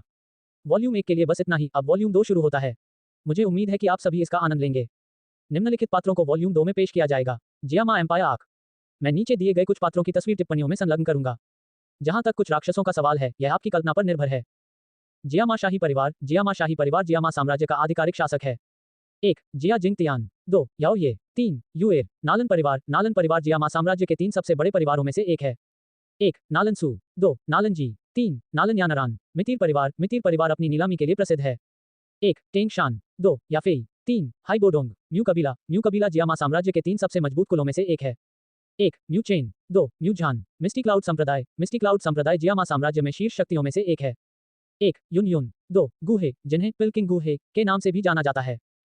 3. लियू लिंग, पिल्किंग गुहे का प्रिय शिष्य। अन्य वर्ण। 1. फामा, जियामा अल्केमिस्ट एसोसिएशन के अध्यक्ष। 2. लेइना, जियामा साम्राज्य के शीर्ष 10 शक्तिशाली लोगों में से एक, जिसे थंडर किंग के नाम से जाना जाता है। जानवर राक्षस। 1. शून्य पेगासस, छठी रैंक जानवर। 2. इमेथिस्ट पंख वाला शेर राजा, छठी रैंक का जानवर। नोट, रैंक 6 जादुई जानवर एक डू सम्राट के बराबर है। यदि मैंने किसी का उल्लेख नहीं किया है तो हो सकता है कि वे दूसरे खंड में महत्वपूर्ण भूमिका न निभाएं। नोट, समय रेखा में थोड़ा परिवर्तन किया गया है। मैं परसों से वॉल्यूम 2 अपलोड करना शुरू कर दूंगा। इस बीच कृपया वॉल्यूम 1 के लिए अपनी समीक्षा प्रदान करें। मुझे उम्मीद है कि आपको मजा आया। कृपया इसके बारे में अपने विचार और राय साझा करें। patreon.com/gojo_sensei_ पर मेरा समर्थन करें और अपलोड शेड्यूल से पहले वॉल्यूम 2 के 15 अग्रिम अध्याय तक पहुंच प्राप्त करें। आपके समर्थन के लिए धन्यवाद। चित्र स्रोत विकी और पिंटरेस्ट। वॉल्यूम 1 को रेटिंग देना न भूलें। आपके समर्थन के लिए धन्यवाद। gojo_sensei_। रचनाकारों के विचार। 1 टिप्पणियां। 0 वोट। टिप्पणियां। रहस्यमय लड़ाकू राजा नालन-सू। डिंग, मालिक के मेरिडियन विकार को रानी मेडुसा के चुंबन से बचाया गया था और उसे साइन इन करने के लिए पुरस्कृत किया गया था। रहस्यमय स्तर की लड़ाई कौशल चरम हवा। सेटिंग सूरज चमकता है। चौथी कक्षा की गोलियां 2 बैंगनी दिल बाधा तोड़ने वाली गोलियां। जब रात हुई और पृथ्वी पर अंधकार छा गया तो एक चांदी जैसी रोशनी और छाया तेजी से आकाश में फैल गई, जहां चांदी जैसा चंद्रमा ऊंचा लटका हुआ था। ये व्यक्ति कोई और नहीं बल्कि ये फैंग था, जो मेडुसा किंग सिटी में महारानी के लिए कैंडिड हॉज तैयार करने के बाद चला गया था। विदा लेते समय उसे गहरी अनिच्छा महसूस हुई, क्योंकि कौन एक सुंदर स्त्री की गोद में नशे में धुत होकर लेटना नहीं चाहेगा। हालांकि 7 ब्रह्महरी आत्मा लार को खोजने और बेहोश गए डाई को बचाने के लिए उसे छोड़ना पड़ा। मजा 2 गुना करें। स्वाभाविक रूप से उसके विचार इस बार प्राप्त साइन इन पुरस्कारों के इर्द गिर्द घूमते रहे। इस बार उसे जो पुरस्कार मिले वे सचमुच उत्तम थे। डूबते सूरज की रोशनी से लड़ने का कौशल तो अच्छा था, लेकिन चौथी श्रेणी का अमृत पर्पल हॉट बैरियर ब्रेकिंग पिल अत्यधिक उपयोगी था। 6 सितारा डू ग्रैंड मास्टर के रूप में ये fang purple hot barrier breaking pill के लिए बेहद उत्सुक थे और इस बार उन्होंने पूरी तरह से हस्ताक्षर किए, उनमें से 2 प्राप्त किए। पर्पल हॉट बैरियर ब्रेकिंग पिल प्रोज एलिगेंस पिल से कम शक्तिशाली नहीं थी। ग्रैंड मास्टर के दायरे में यह उस व्यक्ति की ताकत को 1 स्टार तक बढ़ा देती थी जो इसे खाता था। इसके अलावा डू ग्रैंड मास्टर के दायरे में कोई व्यक्ति लगातार 2 गोलियां ले सकता है, जिससे प्रभाव 2 सितारों तक बढ़ जाता है, जिससे खुशी दोगुनी हो जाती है। रेगिस्तान में अपनी यात्रा के दौरान ये फैंग सुरक्षित रहे और उन्हें किसी भी घात का सामना नहीं करना पड़ा। ये स्पष्ट था कि मोबास एक कामुक सर्प मानव से अधिक कुछ नहीं था, जिसमें साहस की कमी थी। मेरी मेडुसा ऐसे व्यक्ति की ओर कैसे आकर्षित हो सकती है? ये फैंग, जैसे ही ये फैंग की आंखों के सामने एक विशाल शहर दिखाई दिया, वह लोगों की भीड़ से मोहित हो गया। वे मानव थे। आखिरकार उसने बहुत से लोगों को देखा। चलते समय उन्हें अपने कूल्हों को हिलाने या अपनी पूंछ हिलाने की जरूरत नहीं थी, वे बस सामान्य रूप से चल रहे थे, अपने पैरों को फैलाकर। टैगोर मरुस्थल के बाहरी इलाके में कई रेगिस्तानी शहर मनुष्यों के थे और उनमें से एक बहुत दूर नहीं था। ये रेगिस्तानी शहर भारी किलेबंद था, हर जगह भारी हथियारों से लैस सैनिक गश्त करते थे, जिससे भय का माहौल बना रहता था। एक मानव के रूप में ये फैंग आसानी से शहर में प्रवेश कर गया। शहर में प्रवेश करने पर वह एक आलीशान रेस्तरां में ठहरा। इस समय पैसा उसके लिए केवल एक संख्या थी। उन 3 दू राजाओं की संचित संपत्ति निस्संदेह उन्हें जियामा साम्राज्य का सबसे धनी व्यक्ति बनाती, एक सच्ची अमीर दूसरी पीढ़ी। अपने कमरे में उसने 2 पर्पल हॉट बैरियर ब्रेकिंग गोलियां अपने मुंह में डाल लीं। एक रात के आराम के बाद उनकी शक्ति सफलतापूर्वक 8 सितारा तक बढ़ गई। डू ग्रैंड मास्टर, शहर में एक और रात आराम करने के बाद ये फैंग एक शानदार उड़ने वाले जानवर पर सवार होकर सीधे जियामा साम्राज्य के केंद्रीय शहर शाही राजधानी के लिए रवाना हो गया। एक तेज और स्पष्ट चीख के साथ उड़ने वाला प्राणी पशु प्रशिक्षक के आदेश पर आकाश में उड़ गया। अपने कमरे की खिड़की पर बैठे हुए उन्होंने हल्के बादलों और धुंध को गुजरते हुए देखा और विमान शब्द उनके दिमाग में आया। सिर हिलाते हुए उन्होंने व्यंग्यपूर्ण मुस्कान के साथ कहा कि यह विमान से कहीं अधिक उच्च गुणवत्ता वाला था। कम से कम जियामा साम्राज्य में तो किसी ने इसे चुनौती देने की हिम्मत नहीं की। शहर शाही राजधानी से काफी दूर था और यहाँ तक कि सबसे शानदार उड़ने वाले प्राणियों को भी वहां पहुंचने में 7 दिन लग जाते थे। परिणामस्वरूप यात्रा काफी उबाऊ हो गई, लेकिन ये केवल ये फैंग के लिए था। ऐसा इसलिए क्योंकि वह उस जादुई आवाज को स्पष्ट रूप से सुन सकता था जिसने दोनों पड़ोसियों के कमरों में लोगों को शर्मसार कर दिया था। मास्टर, वे अवश्य आनंद उठा रहे होंगे। ये आवाजें उसके दिमाग में घुस गईं, जिससे वह अवाक हो गया और साथ ही बहुत चिड़चिड़ा भी हो गया। स्वाभाविक रूप से उसे उस उड़ने वाले प्राणी पर बैठी उन अश्लील वेट्रेसों में कोई रुचि नहीं थी। रानी मेडुसा, काई डाई और यू मेई जैसी अद्वितीय सुंदरियों से सामना होने के बाद उनके और उन आम वेट्रेसों के बीच एक बड़ा अंतर आ गया, जैसे किसी परी की तुलना एक साधारण मुर्गी से की जाए। उन्होंने उन वेट्रेसों की हरकतों को पूरी तरह से नजरअंदाज कर दिया, जिससे वे काफी असहज हो गईं। डांग डांग, छोटे भाई, क्या तुम वहां हो? उसी समय दरवाजे के बाहर एक कर्कश पुरुष की आवाज सुनाई दी। ये फैंग, सिग्मा ए, एक आदमी, ये किस प्रकार की सेवा है? क्या इसका कारण यह है कि मुझे उस वेट्रेस में कोई रुचि नहीं है और अब मैंने उसे विशेष वेट्रेस में बदल लिया है? दोनों हाथों से दरवाजा खोलते ही उसने एक मध्यम आयु वर्ग के प्रतिष्ठित व्यक्ति को देखा, जो शानदार ब्रोकेट का लबादा पहने हुए था। उस आदमी का रूप देखकर उन्हें राहत महसूस हुई। तो यह कोई विशेष सेवा नहीं थी, यह एक अपरिचित कुलीन व्यक्ति था। माफ कीजिए, लेकिन हम पहले कभी नहीं मिले हैं। आप यहाँ क्यों आए हैं? उसने चेहरे पर मुस्कान लाते हुए पूछा। हे, मैं और मेरा छोटा भाई एक ही शराबखाने में रह रहे हैं और अब हम एक ही उड़ने वाले प्राणी की सवारी कर रहे हैं। ऐसा लगता है कि हमारा मिलना किस्मत में लिखा है। मैंने पहले ही देखा था कि छोटे भाई आप उदार और शांत हैं और पहली नजर में ही आप एक असाधारण व्यक्ति हैं, इसलिए मैं आपसे मिलने आया हूँ। अधेड़ उम्र के व्यक्ति ने चेहरे पर मुस्कान लाते हुए सीधे सीधे कहा। उस आदमी के नेक आचरण और शानदार वस्त्रों को देखकर ये फैंग ने अनुमान लगाया कि वह कोई उच्च पद का व्यक्ति होगा, संभवतः कोई डू राजा। इस आदमी ने अपनी ताकत पहचानी होगी और दोस्ती कायम करने की कोशिश की होगी। ऐसा व्यक्ति संभवतः स्वार्थी, शिष्टाचार में सख्त और आसानी से उलझने वाला नहीं था। कहावत है, मुस्कुराते हुए व्यक्ति को मत मारो। चूंकि यह व्यक्ति उससे दोस्ती करना चाहता था, इसलिए ये फैंग को मना करने का कोई कारण नहीं सूझा। इसलिए वह तुरंत उसका स्वागत करने के लिए एक तरफ हट गया और बोला, अगर ऐसी बात है भाई, तो कृपया कमरे में आइए और कुछ पीजिए। बहुत अच्छा, बहुत अच्छा। उद्धरण चिन्ह डॉट डॉट डॉट उद्धरण चिन्ह। जैसे ही वे बैठे, पड़ोसी कमरों से शोर सुनकर अधेड़ व्यक्ति के चेहरे पर गंभीरता आ गई। बिना देर किए उसने अपना हाथ हिलाया, जिससे आभा का एक अवरोध पैदा हो गया, जिससे शोर शांत हो गया।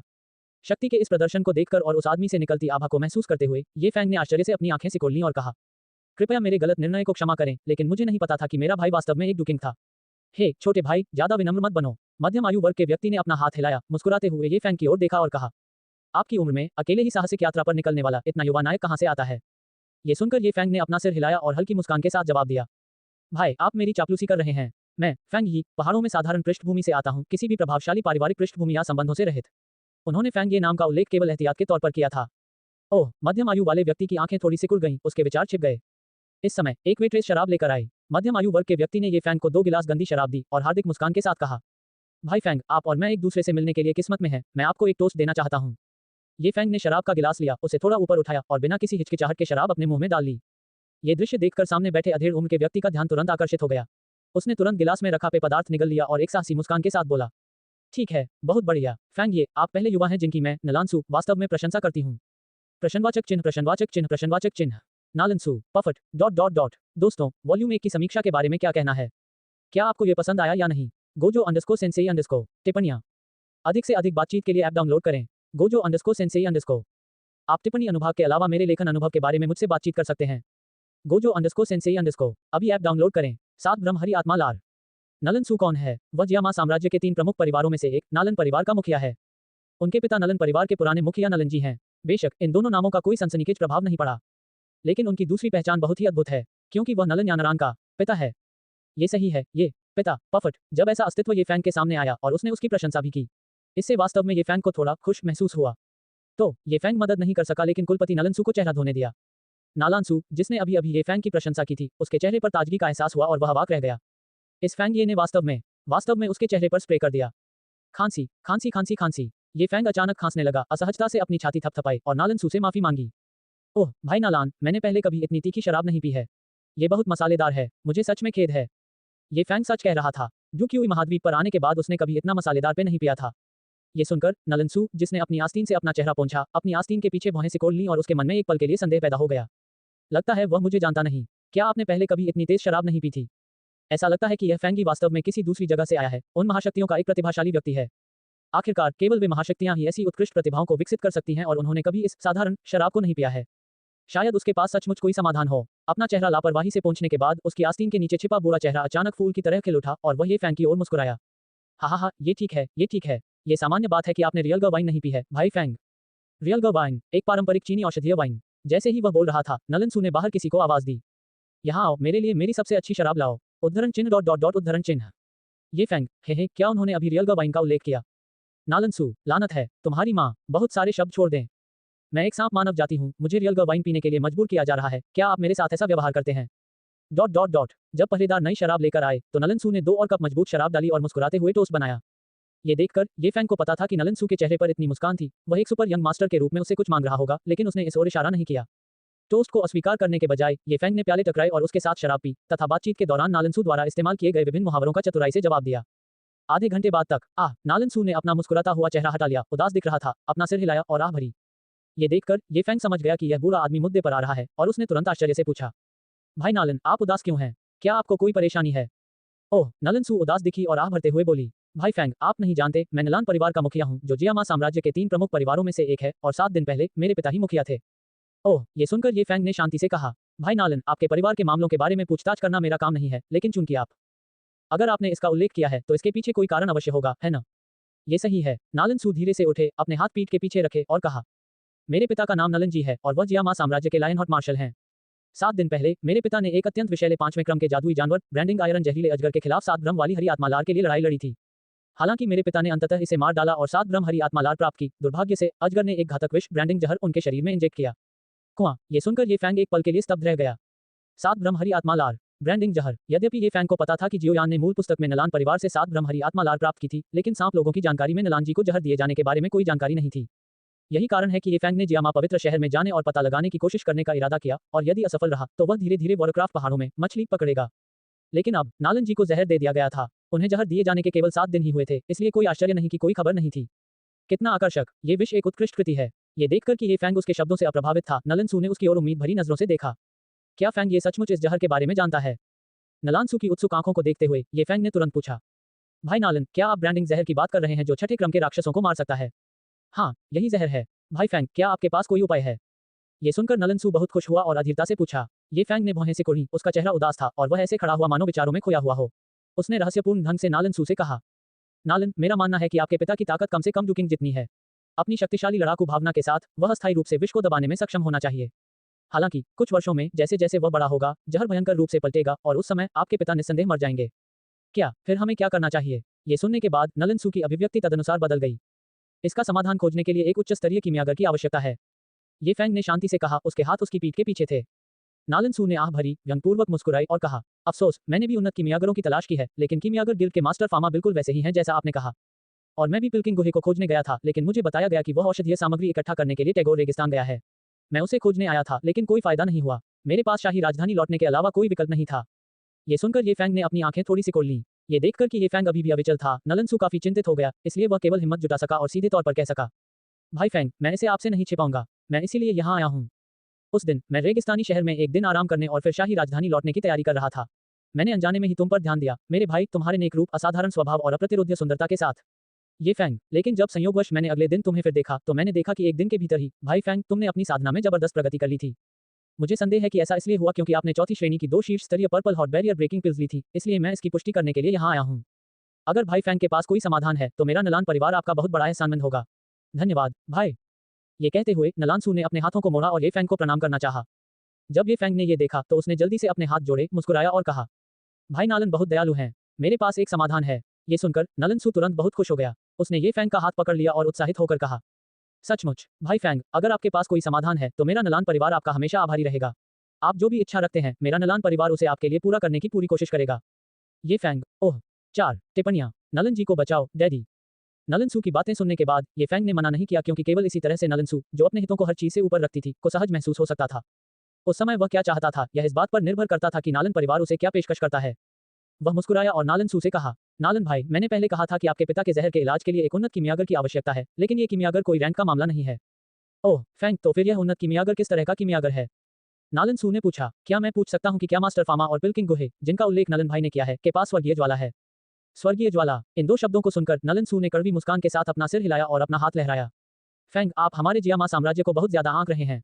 स्वर्गीय ज्वाला एक दुर्लभ और अनमोल प्राकृतिक खजाना है। मैंने इसे देखा भी नहीं है। अच्छी तरह से ठीक है। वह आश्चर्यचकित हुआ, फिर अनिच्छा से बोला, यदि उनमें से किसी के पास भी स्वर्गीय ज्वाला नहीं है, तो उनके पास उन्नत अग्नि नियंत्रण तकनीक नहीं है और उन्हें उन्नत कीमियागर नहीं माना जा सकता है। ओह, नलन परिवार के मुखिया के रूप में नलन सू ने पहली बार ऐसा मूल्यांकन सुना। न तो फामा और न ही गुहे उन्नत कीमियागर थे। अगर यह बात फैल गई तो ये दोनों तुरंत उसे मारने आ जाएंगे। यदि ये शब्द किसी और ने कहे होते तो नलन सू निश्चित रूप से सोचती कि वह व्यक्ति दुस्साहसी है और बकवास बोल रहा है। लेकिन ये फैंग अलग था। उसके आत्मविश्वास ने नलन सू को झुकने पर मजबूर कर दिया। नालन सू ने एक क्षण सोचा और कड़वी मुस्कान के साथ कहा, फैंग, क्या तुम ये कह रहे हो कि मेरे पिता का जहर उतारने के लिए हमें स्वर्गीय शक्ति की जरूरत है? ये फैंग ने सिर हिलाया और कहा, ये सही है। आपके पिता के शरीर में जहर को खत्म करने के लिए हमें ज्वाला को नियंत्रित करने और जहर को हटाने के लिए उच्च तापमान का उपयोग करने की आवश्यकता है। और इसके लिए आवश्यक शर्त है स्वर्गीय ज्वाला और एक उन्नत कीमियागर जो स्वर्गीय ज्वाला को पूरी तरह से नियंत्रित कर सके। तभी हम आपके पिता के शरीर से जहर पूरी तरह निकाल सकेंगे। उसके शब्द सुनकर नलन सू की अभिव्यक्ति फीकी पड़ गई और उसने गहरी सांस ली। तो फिर हम क्या कर सकते हैं? यहाँ तक कि अन्य प्रमुख साम्राज्यों में भी मैंने किसी कीमियागर को स्वर्गीय ज्वाला का उपयोग करते हुए नहीं सुना है। क्या इसका मतलब मेरे पिता हैं? ओह, जैसे ही वह ये कहने वाला था कि उसके पिता बर्बाद हो गए हैं, उसके शब्द अचानक रुक गए। उसने अविश्वास में अपनी आंखें चौड़ी कर ली और ये फैंग के हाथ पर जलती हुई बैंगनी काली लपटों को घूरने लगा। यह क्या है? उसका दाहिना हाथ हिंसक रूप से कांपने लगा और उसने ये फैंग के हाथ में एक छोटे लालटेन की तरह टिमटिमाती बैंगनी काली लपटों की ओर इशारा किया। उसे अपनी आंखों पर विश्वास नहीं हो रहा था। यह फैंग, ये है। ये फैंग ने अपने सामने नलान परिवार के मुखिया को देखा और आत्मविश्वास से मुस्कुराया। नालन भाई, आश्चर्यचकित होने की कोई आवश्यकता नहीं है। मेरे हाथ में जो ज्वाला है वह वास्तव में स्वर्गीय ज्वाला है। जिस क्षण निर्णायक शब्द बोले गए, नलनसू का हृदय खुशी से भर गया, लेकिन उसने क्षमा याचना वाला भाव धारण कर लिया और हाथ जोड़कर कहा, भाई फैंग, कृपया मेरी अज्ञानता को माफ कर दीजिए क्योंकि मैं यह नहीं समझ पाया कि एक उन्नत कीमियागर मेरे सामने ही खड़ा था। भाई फैंग, कृपया मेरे पिता को बचा लो। मैं, नालन सू, बहुत आभारी रहूंगी। अब से अगर भाई फैंग को कुछ कहना है तो मेरा नालन परिवार आग और पानी से गुजरेगा।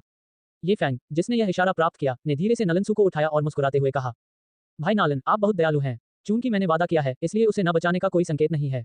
हालांकि नालन सू का दिल हिल गया। कुछ हद तक प्रसन्नता महसूस हुई क्योंकि केवल पारस्परिक लाभ के माध्यम से ही उनका रिश्ता अधिक मजबूत हो सकता था। अगर भाई फैंग को किसी चीज की जरूरत हो तो बेझिझक बोलें। ये फैंग ने खुलकर कहा, भाई नालन, मुझे थोड़ा सा उपयोग है।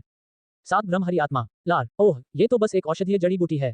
चूंकि भाई फैंग को इसका उपयोग है, इसलिए जब हम वापस आएंगे तो मैं अपने परिवार से कहूंगा कि इसे सीधे तुम्हें दे दो। अगर कोई और जरूरत हो तो तुम्हें पूछने में संकोच नहीं करना चाहिए। ये फैंग ने सहजता से कहे गए इन शब्दों के साथ अपना आभार व्यक्त किया।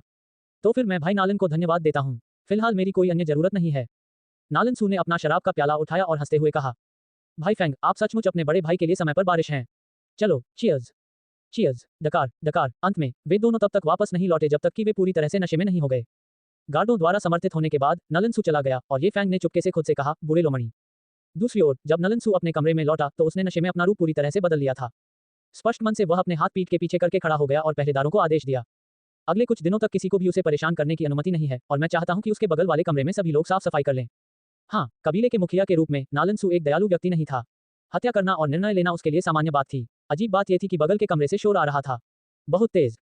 अनावश्यक परेशानी से बचने के लिए, पूर्ण सुरक्षा सुनिश्चित करने के लिए कुछ लोगों के साथ साफ सफाई से व्यवहार करना पड़ा। कमरे के अंदर नलन सू कबीले के हितों को तौलते हुए गहराई से विचार कर रहा था। यह युवक अत्यंत प्रतिभाशाली है। वह इतनी कम उम्र में 8 सितारा डू ग्रैंड मास्टर प्रतीत होता है। चौथी कक्षा के 2 अमृत पर्पल बैरियर ब्रेकिंग पिल को एक साथ लेते हुए वह एक अजीब आग के साथ एक फार्मासिस्ट भी है। उसकी पृष्ठभूमि अत्यंत शक्तिशाली और भयानक रही होगी। उसके करीब जाने से कबीले के हितों को अधिकतम लाभ होगा। नालन सू, जो खिड़की के पास खड़ी होकर होश में थी, बाहर बादलों के विशाल समुद्र को देखकर आह भरने से खुद को रोक नहीं सकी। मुझे आश्चर्य है कि यानरान मिस्टी क्लाउड सेक्ट में कैसा कर रही है। वह परेशानी खड़ी कर रही है और हाल ही में सगाई तोड़ने की बात कर रही है। लेकिन अगर वह वास्तव में इसे तोड़ देती है, सगाई तोड़ दो। अचानक नलन सू की आंखों में एक चमक चमकी, जिससे पता चला कि उसके दिमाग में एक विचार आया है। कोई उस युवती को पत्र भेजो, उसे बताओ कि उसके दादाजी की हालत गंभीर है। गार्ड सिग्मा ए। नालन जी, मैं बहुत पुत्रवत हूँ। ... अगले 7 दिनों में नलान सू और ये फैंग अक्सर शाम को एक साथ शराब पीते थे और जब उनके पास करने के लिए कुछ नहीं होता था तो वे अपने रिश्ते को भाई के रूप में प्रचारित करते थे। इस बीच ये फैंग की प्रत्याशा में उड़ने वाला जानवर जो लगभग 7 दिनों से उड़ रहा था, धीरे धीरे अपने गंतव्य पर पहुंच गया, जियामा साम्राज्य की शाही राजधानी, जियामा का पवित्र शहर। जैसे ही उड़ता हुआ जानवर धीरे धीरे नीचे उतरा, उसकी निगाह शाही राजधानी के उत्तरी दिशा में विशाल पर्वत श्रृंखला पर भी पड़ी। यह एक शानदार पर्वत शिखर था जो एक विशाल ड्रैगन की तरह रेंग रहा था तथा ऊंची आध्यात्मिक ऊर्जा बिखेर रहा था। वह जियामा साम्राज्य की खेती की पवित्र भूमि थी, मिस्टी क्लाउड संप्रदाय का स्थान। इस पर आखिरी बार सवारी करते हुए बहुत समय हो गया है। इसकी धीमी गति मुझे पूरी तरह से असहज कर रही है। जमीन पर पैर मजबूती से टिकाने के बाद नलन सू ने ठंडी हवा में कुछ गहरी सांसें लीं और आलस से खींच गई। ये कार्रवाई ये फैंग के अवलोकन के लिए थी। आखिरकार हर कोई कबीले के मुखिया नालन सू के आकस्मिक पक्ष को नहीं देख सकता था। शांत नलन सू को देखकर ये फैंग मुस्कुराया और अपनी नजर शानदार शाही राजधानी पर घुमाई। मदद नहीं कर सका लेकिन कह उठा, ये सचमुच जियामा साम्राज्य की राजधानी होने के योग्य है। ये काफी राजसी और विशाल है। पापा पापा। अचानक कुछ ही दूरी से एक अलौकिक और मधुर पक्षी जैसी आवाज आई। इससे ये फैंग की आंखें तुरंत सिकुड़ गईं और फिर उसकी नजर दूसरी ओर चली गई। और तब ये फैंग को अचानक एहसास हुआ कि अभी अभी की गई उनकी प्रशंसा के शब्द अभी भी इस्तेमाल किए जा सकते हैं, क्योंकि यह जगह वास्तव में राजसी और विशाल थी। एक टिप्पणियां। नालन यानरान पिल्किंग वह यहाँ है। ये फैंग की नजर में बहुत से लोग दूर से आ रहे थे, जिनका नेतृत्व एक खूबसूरत युवा लड़की कर रही थी। उस युवा लड़की का चेहरा बहुत सुंदर था और उसके नाजुक चेहरे पर एक आकर्षक मुस्कान थी, जो दूसरों से अलग आभा बिखेर रही थी। हरे रंग के जेड पेंडेंट उसके नाजुक कानों से लटक रहे थे, जो कमल के समान कदम उठाते समय एक तीखी ध्वनि उत्पन्न कर रहे थे, जिससे कोमलता का एक स्पर्श प्रकट हो रहा था। उसकी पतली काया को हल्के नीले रंग की पोशाक ने उभारा था और उसने अपनी लंबी टांगों पर सफेद रेशमी कपड़ा पहना था, जो लड़कियों को बहुत पसंद आया। बेशक कुछ लड़कों को भी ये पसंद आया। उसकी ऊंची चोटी, जो सुनहरे हेडबैंड से बंधी थी, थोड़ा सा हिल रही थी, जिससे नलन परिवार की युवा युवती की फुर्तीली सुंदरता प्रदर्शित हो रही थी। जो व्यक्ति आया वह कोई और नहीं बल्कि नलन सू की बेटी थी, नलन यानरान। नालन यानरान की शक्ल देखकर ये फैंग की सांस फूल गई। क्या वह वाकई उस बदतमीज नालन सू की बेटी थी? उस बूढ़े लोमड़ी नलन सू ने वास्तव में अपनी बेटी नलन यानरान को वापस बुलाया। उसका इससे क्या मतलब था? हे, मुझे उम्मीद नहीं थी कि तुम डैडी से पहले वापस आ जाओगे। हाल ही में मिस्टी संप्रदाय में तुम्हारी साधना कैसी रही है? नलन सू अपनी बेटी को देखकर बहुत खुश हुआ और मुस्कुराते हुए अपने दाहिने हाथ से नलन यानरान के सिर को प्यार से सहलाया। नलन सू द्वारा उसके सिर को रगड़े जाने से उसके सुंदर चेहरे पर क्रोध के भाव दिखाई देने लगे। उसने अपनी मुठ्ठियां भींच ली और शिकायत करने लगी। पिताजी, मैं पहले ही 2 सितारा डू मास्टर तक पहुंच चुका हूं और तीसरे स्टार डू मास्टर तक पहुंचने वाला था। तभी आपने अचानक मुझे वापस आने के लिए संदेश भेजा और कहा कि दादाजी मर रहे हैं। मैं जल्दी से वापस आया और देखा कि दादाजी आंगन में कलाबाजी और कुंग फू का अभ्यास कर रहे थे। डैडी, आप बहुत दुखी हैं। दादाजी ने कहा है कि जब आप वापस आएंगे तो वे आपको कड़ी सजा देंगे। वो। जैसे ही नलन यानरान गर्भ से अपनी जीभ बाहर निकाल रही थी, उसके पिता ने उसे रोकने के लिए उसका मुंह ढक दिया, जिससे उसने एक प्यारी और गुस्से वाली आवाज निकाली। नालन सू ने अजीब तरह से मुस्कुराते हुए कहा, यानरान, हमारे यहाँ मेहमान आए हैं। घर वापस आकर हम इस बारे में बात करेंगे। हे, खराब पालन पोषण। भाई फैंग, कृपया हमें माफ करें। आउच। अचानक नलन सू को अपनी उंगली में दर्द महसूस हुआ, फिर उसने जल्दी से उसे छोड़ दिया, गुस्से से कहा, तुम छोटे शैतान, मिस्टी क्लाउड संप्रदाय में जाने के बाद तुमने लोगों को काटना कैसे सीखा? ये फैंग, सिग्मा ए यून यून भी इसको पढ़ाने का प्रभारी है। नालन सू ने जानबूझकर मुझे ये सुनने दिया। हे, वह वास्तव में ईमानदार है। हम डैडी, आपने अपनी बेटी को धमकाना सीख लिया है। नालान यानरान ने अपना सिर झुकाया और नालान सू को अनदेखा कर दिया। इसके बजाय वह उत्सुकता से ये फैंग के पास पहुंची। उनकी आंखें मिली, जब उसकी पानी भरी बड़ी आंखें ये फैंग की आंखों में देख रही थीं। इस थोड़े सुंदर युवक को, जो उससे थोड़ा ही लंबा था, देखकर उसने कमर पर हाथ रखा और चुनौतीपूर्वक कहा, अरे, तुम मुझसे ज्यादा बड़े नहीं लगते। डैडी तुम्हें भाई फैंग क्यों कहते हैं? तुम में ऐसी क्या खासियत है? चुप रहो। नलन सू का चेहरा तुरंत बदल गया, गुस्से से डांटते हुए। यानरान, तुम अधिक अनुचित होती जा रही हो। ये तुम्हारा भाई फैंग है। हरामी, ये फैंग, भाई फैंग। हिस। नालन यानरान ने असमंजस में अपनी बड़ी बड़ी आंखें झपकाईं। क्या यह अंकल फैंग नहीं होना चाहिए? नालान सू ने अपना पुराना चेहरा घुमाया और ये फैंग की ओर क्षमाप्रार्थी भाव से मुस्कुराते हुए कहा, भाई फैंग, ये छोटी लड़की यानरान बिगड़ चुकी है। बुरा मत मानो, बुरा मत मानो। इस समय नलन यानरान भी अपने पिता की बातों से स्तब्ध थी, बाकी लोगों की तो बात ही छोड़िए। क्या भाई फैंग और क्या भाई फैंग? कबीले का मुखिया वास्तव में इस युवा व्यक्ति से दोस्ती करने के लिए मिस के साथ बराबरी का व्यवहार करने को तैयार था। वह वास्तव में कौन है? ये फैंग ने अपना सिर हिलाया और हंसते हुए कहा, कोई बात नहीं, इतनी जीवंत और प्यारी बेटी के होते हुए मैं उसे कैसे दोष दे सकता हूँ? हा, यह अच्छा है। भाई फैंग, कृपया। नालन भाई, कृपया। हा। वे दोनों एक दूसरे को देखकर मुस्कुराए और साथ साथ दूर तक चले गए। उनकी आकृतियों को साथ साथ चलते देख नलन यानरान गुस्से से भर गया। फिर उसने उनकी नकल करते हुए हंसते हुए कहा, हा, कितना मजेदार है, कितनी मूर्खतापूर्ण हंसी। पफट। दोनों तरफ के पहरेदार हंसने से खुद को रोक नहीं सके।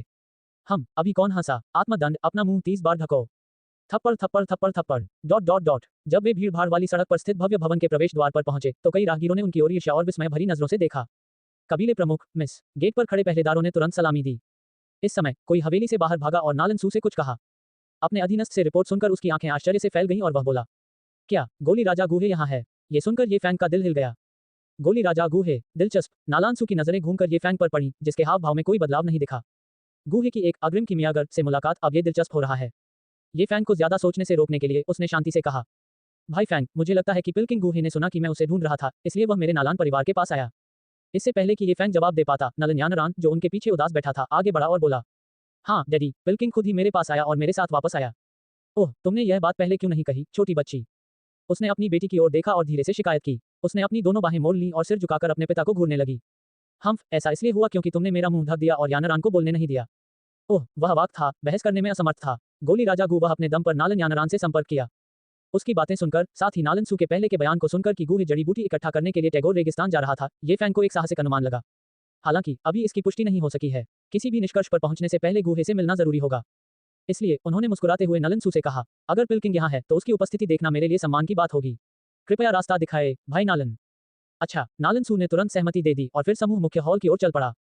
इस बीच नलन परिवार के मुख्य हॉल के अंदर सफेद बालों वाला एक बूढ़ा आदमी और घुमावदार मूंछों वाला एक अधेड़ उम्र का आदमी धीमी आवाज में कुछ चर्चा कर रहे थे। गोली राजा, यदि आप इस बूढ़े आदमी से कोई कदम उठाने के लिए कहेंगे तो ऐसा नहीं है कि मैं सहमत नहीं होऊंगा, लेकिन बात सिर्फ इतनी है कि मैं नालन पैट्रियार्क, क्या बात करना कोई कठिन बात है? क्या आपने ब्रांडिंग जहर के बारे में सुना है? ब्रांडिंग जहर, क्या ये वह जहर है जो डू सम्राट स्तर के विशेषज्ञ और छठे क्रम के राक्षस को मार सकता है? क्या ये नालन पैट्रियार्क हो सकता है? तुमसे छिपाने की कोई जरूरत नहीं है, ये बूढ़ा आदमी वाकई इस जहर से प्रभावित है, इसीलिए नालन सू तुम्हें ढूंढने गया था। मैं समझ गया, इस ब्रांडिंग जहर का इलाज करना बेहद मुश्किल है। मैंने इसके बारे में एक पुरानी किताब में पढ़ा था। इस जहर को पूरी तरह से खत्म करने के लिए इसे भूनने के लिए एक स्वर्गीय ज्वाला वाले कीमियागर की जरूरत होती है। स्वर्गीय ज्वाला, यहाँ तक कि गोली राजा के पास भी कभी ऐसी स्वर्ग और पृथ्वी आध्यात्मिक वस्तु नहीं रही, मैं ऐसा कीमियागर कैसे पा सकता हूँ? नालन पैट्रियार्क, क्या आप जानते हैं कि इस बार मेरा फोन? दादाजी, मैं वापस आ गया हूँ। दोनों के बीच बातचीत अचानक रुक गई क्योंकि चीखने की आवाज और दरवाजा खुलने की आवाज ने उन्हें रोक दिया। फिर दोनों ने अपनी नजरें दरवाजे की ओर घुमाई। एक टिप्पणियां, दादाजी, क्या आप ठीक हैं? नालन यानरान को सबक सिखाए। अलौकिक ध्वनि सुनकर अंदर बैठे दोनों लोगों की निगाहें दरवाजे पर टिक गईं। इसी समय एक प्रतिष्ठित और वीर लड़की दरवाजे से अंदर आई। इस लड़की को देखकर नलन जी के बूढ़े चेहरे पर गुस्से की एक झलक उभरी और उन्होंने कहा, यानरान, जब मैं पिल्किंग के साथ महत्वपूर्ण मामलों पर चर्चा कर रही थी तब तुम्हारी हिम्मत कैसे हुई अंदर घुसने की? ओह नालन, बूढ़े आदमी, गुस्सा मत हो। यानरान परिवार है, ये ठीक है, ये ठीक है। वह हमेशा यून यून की इस शिष्या को पसंद करता था जिसे वह एक आदर्श प्रेमिका मानता था, इसलिए स्वाभाविक रूप से उसे उसकी रक्षा करनी पड़ी। हे दादाजी, मैं पिताजी को लेने गया था, नालन यानरान ने मीठी मुस्कान के साथ अपने पीछे खड़े व्यक्ति की ओर इशारा करते हुए कहा। उस समय नलन जी और गूहे की निगाहें उसके पीछे पीछे नालन सू पर टिक गईं। उन्होंने देखा कि एक युवक उनके साथ साथ चल रहा था। हम युवक को नालन सू के साथ साथ चलते देख उन दोनों ने भौहें सिकुड़ी और फिर अपनी भौहें ऊपर उठाकर नालन सू की ओर देखा। नलन परिवार के मुखिया के रूप में ऐसे बहुत कम लोग थे जिनके साथ नलन सू ने ऐसा व्यवहार किया हो। यह अपरिचित सा दिखने वाला लड़का कौन था? गोली राजा, मैं आपको ढूंढने के लिए टैगोर रेगिस्तान तक गया था, लेकिन मुझे उम्मीद नहीं थी कि आप मेरे नालन के घर आएंगे। नालन सू ने एक कदम आगे बढ़कर गूहे की ओर हाथ बढ़ाया और व्यंग्यात्मक मुस्कान के साथ कहा। गूहे, जो पहले से ही खड़े थे, ने अभिवादन का जवाब दिया और हल्के से मुस्कुराए। हे पैट्रियार्क नलन, मेरे पास कुछ जरूरी काम है, इसलिए मैं टैगोर मरुस्थल से पहले वापस आ गया, जिसके कारण ये चूक हुई। हा हा हा हा हा हा हा हा। नालन यानरान ने थोड़ा भौहें सिकुड़ी। वे इस तरह क्यों हंस रहे हैं? क्या उन्हें मूर्खतापूर्ण महसूस नहीं हुआ? दोनों के बीच अभिवादन के बाद गूहे की नजर ये फैंग पर गई, लेकिन उसने कुछ नहीं कहा। यह उसका घर नहीं था, इसलिए उसके पास इसके बारे में चिंतित होने का समय नहीं था। नलन जी, जो शांत चेहरे के साथ दूसरी तरफ खड़े थे, ने ये फैंग को देखा और नलन सू से पूछा, बेटा, ये युवा मित्र कौन है? अपने पिता का प्रश्न सुनकर नलन सू ने अपना दाहिना हाथ ये फैंग की ओर बढ़ाया और परिचय कराया। पिताजी, ये फैंग ही है जो साम्राज्य के बाहर से आया एक प्रतिभाशाली व्यक्ति है। ओह, जब उन्होंने नलन सू का परिचय सुना तो दोनों की नजरें ये फैंग पर टिक गईं। साम्राज्य के बाहर से कोई प्रतिभाशाली व्यक्ति, कोई आश्चर्य नहीं कि नालन सू ने उसके साथ इतना सम्मान से पेश आया। ऐसा लग रहा था कि यह व्यक्ति असाधारण प्रतिभाशाली होगा जो उससे इतना ध्यान पा रहा है। नालन सू ने अपने पिता और गूहे को देखा जो आश्चर्यचकित थे और उनकी नजर भी ये फैंग पर गई। हालांकि इस समय उसकी आंखों में आश्चर्य की झलक दिखी, क्योंकि वह अब देख नहीं सकता था ये फैंग की असली ताकत। यह उस समय से पूरी तरह अलग था जब वे डेजर्ट सिटी में थे। ऐसा लग रहा था कि फैंग ये ने अपनी साधना को किसी खजाने से ढक दिया था, लेकिन ये सामान्य बात थी। आखिरकार मिस्टी क्लाउड संप्रदाय के पास भी ऐसे खजाने थे, इसलिए यह आश्चर्य की बात नहीं थी कि फैंग ये के पास वे थे। अपने चेहरे पर कोई परिवर्तन लाए बिना नलन सू ने परिचय दिया। भाई फैंग, यह मेरे पिता नलान जी हैं और ये पिल्किंग गूहे हैं जो जियामाडा साम्राज्य में एक प्रसिद्ध व्यक्ति हैं। नालन कुलपति, गोली राजा। उन्होंने बिना किसी सम्मान के उन दोनों का अभिवादन किया, केवल थोड़ा सा सिर हिलाकर अभिवादन किया। ये भाव उसके सामने बैठे दो लोगों ने देखा और असाधारण प्रतिभा वाले ये फैंग के प्रति उनकी अनुकूल धारणा तुरंत ही खत्म हो गई। यद्यपि वह साम्राज्य के बाहर से आया हुआ एक प्रतिभाशाली व्यक्ति था, फिर भी उसका अहंकार और शिष्टाचार की कमी अपरिहार्य रूप से अप्रिय थी। हालांकि नलन जी ने कोई प्रतिक्रिया नहीं दिखाई, इसके बजाय उसने अपना हाथ हल्के से उठाया और मुस्कुराया। चूंकि युवा मित्र फैंग साम्राज्य के बाहर से आए एक प्रतिभाशाली युवा हैं, इसलिए कृपया बैठ जाइए। गोली राजा, कृपया आप भी बैठ जाइए। ये देखकर कि ये फैंग ने कोई विनम्रता नहीं दिखाई, नलन सू खुद को असहाय महसूस करने से नहीं रोक सकी। आखिरकार उन्होंने दावा किया कि पिल्किंग कोई उच्च स्तरीय कीमियागर नहीं था, इसलिए निश्चित रूप से उसका झुकने का कोई इरादा नहीं होगा। इसके अलावा नलन सू ने ही उसे सबसे पहले यहाँ आने के लिए कहा था। मेजबान और मेहमानों के बैठ जाने के बाद नलन जी ने अपनी आंखें थोड़ी सिकोड़ते हुए नलन सू से पूछा, बेटा, इस बार तुम इतनी देर से वापस आए, क्या इसका संबंध युवा मित्र फैंग से है? नलन सू ने उनके प्रश्न के उत्तर में सिर हिलाया और सीधे कहा, हाँ पिताजी, फैंग ये एक युवा प्रतिभाशाली व्यक्ति है जिससे मैं अनजाने में डेजर्ट सिटी में मिला था। उसके पास आपके शरीर से ब्रांडिंग जहर को हटाने की क्षमता है। क्या? उसके शब्द सुनकर नलन जी और गूहे ने अविश्वास में अपनी आंखें चौड़ी कर लीं और ये फैंग की ओर देखा। गूहे की बातें सुनने के बाद नलन जी नलन सू की बातों पर कैसे विश्वास कर सकती थी? क्या फैंग ये नाम के इस युवक के पास सचमुच स्वर्गीय ज्वाला हो सकती है? गूहे की गहरी आंखें बड़ी जिज्ञासा से ये फैंग को देख रही थीं, जो चाय पी रहा था। क्या उसके पास कोई अन्य समाधान हो सकता है? नलन सू की बातें सुनकर नलन यानरान का सुंदर चेहरा तुरंत बदल गया। वह जल्दी से नालन जी के पास आए और चिंता से पूछा, दादाजी, क्या आपको जहर दिया गया है? क्या ये हो सकता है कि पिताजी ने जो कहा वह सच हो? क्या आप इस बार सचमुच मर जाएंगे दादाजी? पफट, ये फैंग इस पल को रोक नहीं सका और असली चाय को बाहर छिड़क दिया। नालन सू ने जब जानी पहचानी आवाज सुनी तो वह अवचेतन रूप से चकमा दे गया, लेकिन यह अफसोस की बात थी कि इस बार ये फैंग उसके सामने नहीं बैठा। ओह, सब लोग सुरक्षित। अपनी पोती की बातें सुनकर नलन जी ने अपने बेटे को कठोरता से घूरा, फिर हंसते हुए कहा, हाँ हाँ यानरान, तुम्हें दादाजी के बारे में चिंता करने की जरूरत नहीं है। मैं ठीक हूँ। यद्यपि यह ब्रांडिंग जहर बहुत शक्तिशाली है, लेकिन पिलकिंग के साथ ऐसा कोई जहर नहीं है जिसका समाधान न किया जा सके, है ना? हाँ, अंकल गूहे, आपको मेरे दादाजी को बचाना होगा। नालान यानरान ने गोली राजा गूहे को देखा और तुरंत खुशी व्यक्त की। गूहे समझ गया कि नलन जी नहीं चाहते थे कि उनकी पोती चिंता करे, इसलिए उन्होंने सिर हिलाया और हल्के से मुस्कुराते हुए कहा, चिंता मत करो यानरान, मैं ब्रांडिंग जहर को खत्म करने की पूरी कोशिश करूंगा। धन्यवाद अंकल गूहे। हा हा मूर्ख, एक अजीब सी सूखी हंसी सुनाई दी, जिससे गूहे की मुस्कान रुक गई। नालान यानरान ने अपनी भौहें सिकोड़ी, फिर घूमी, अपनी पतली कमर पर चुटकी काटी और ये फैंग का सामना किया।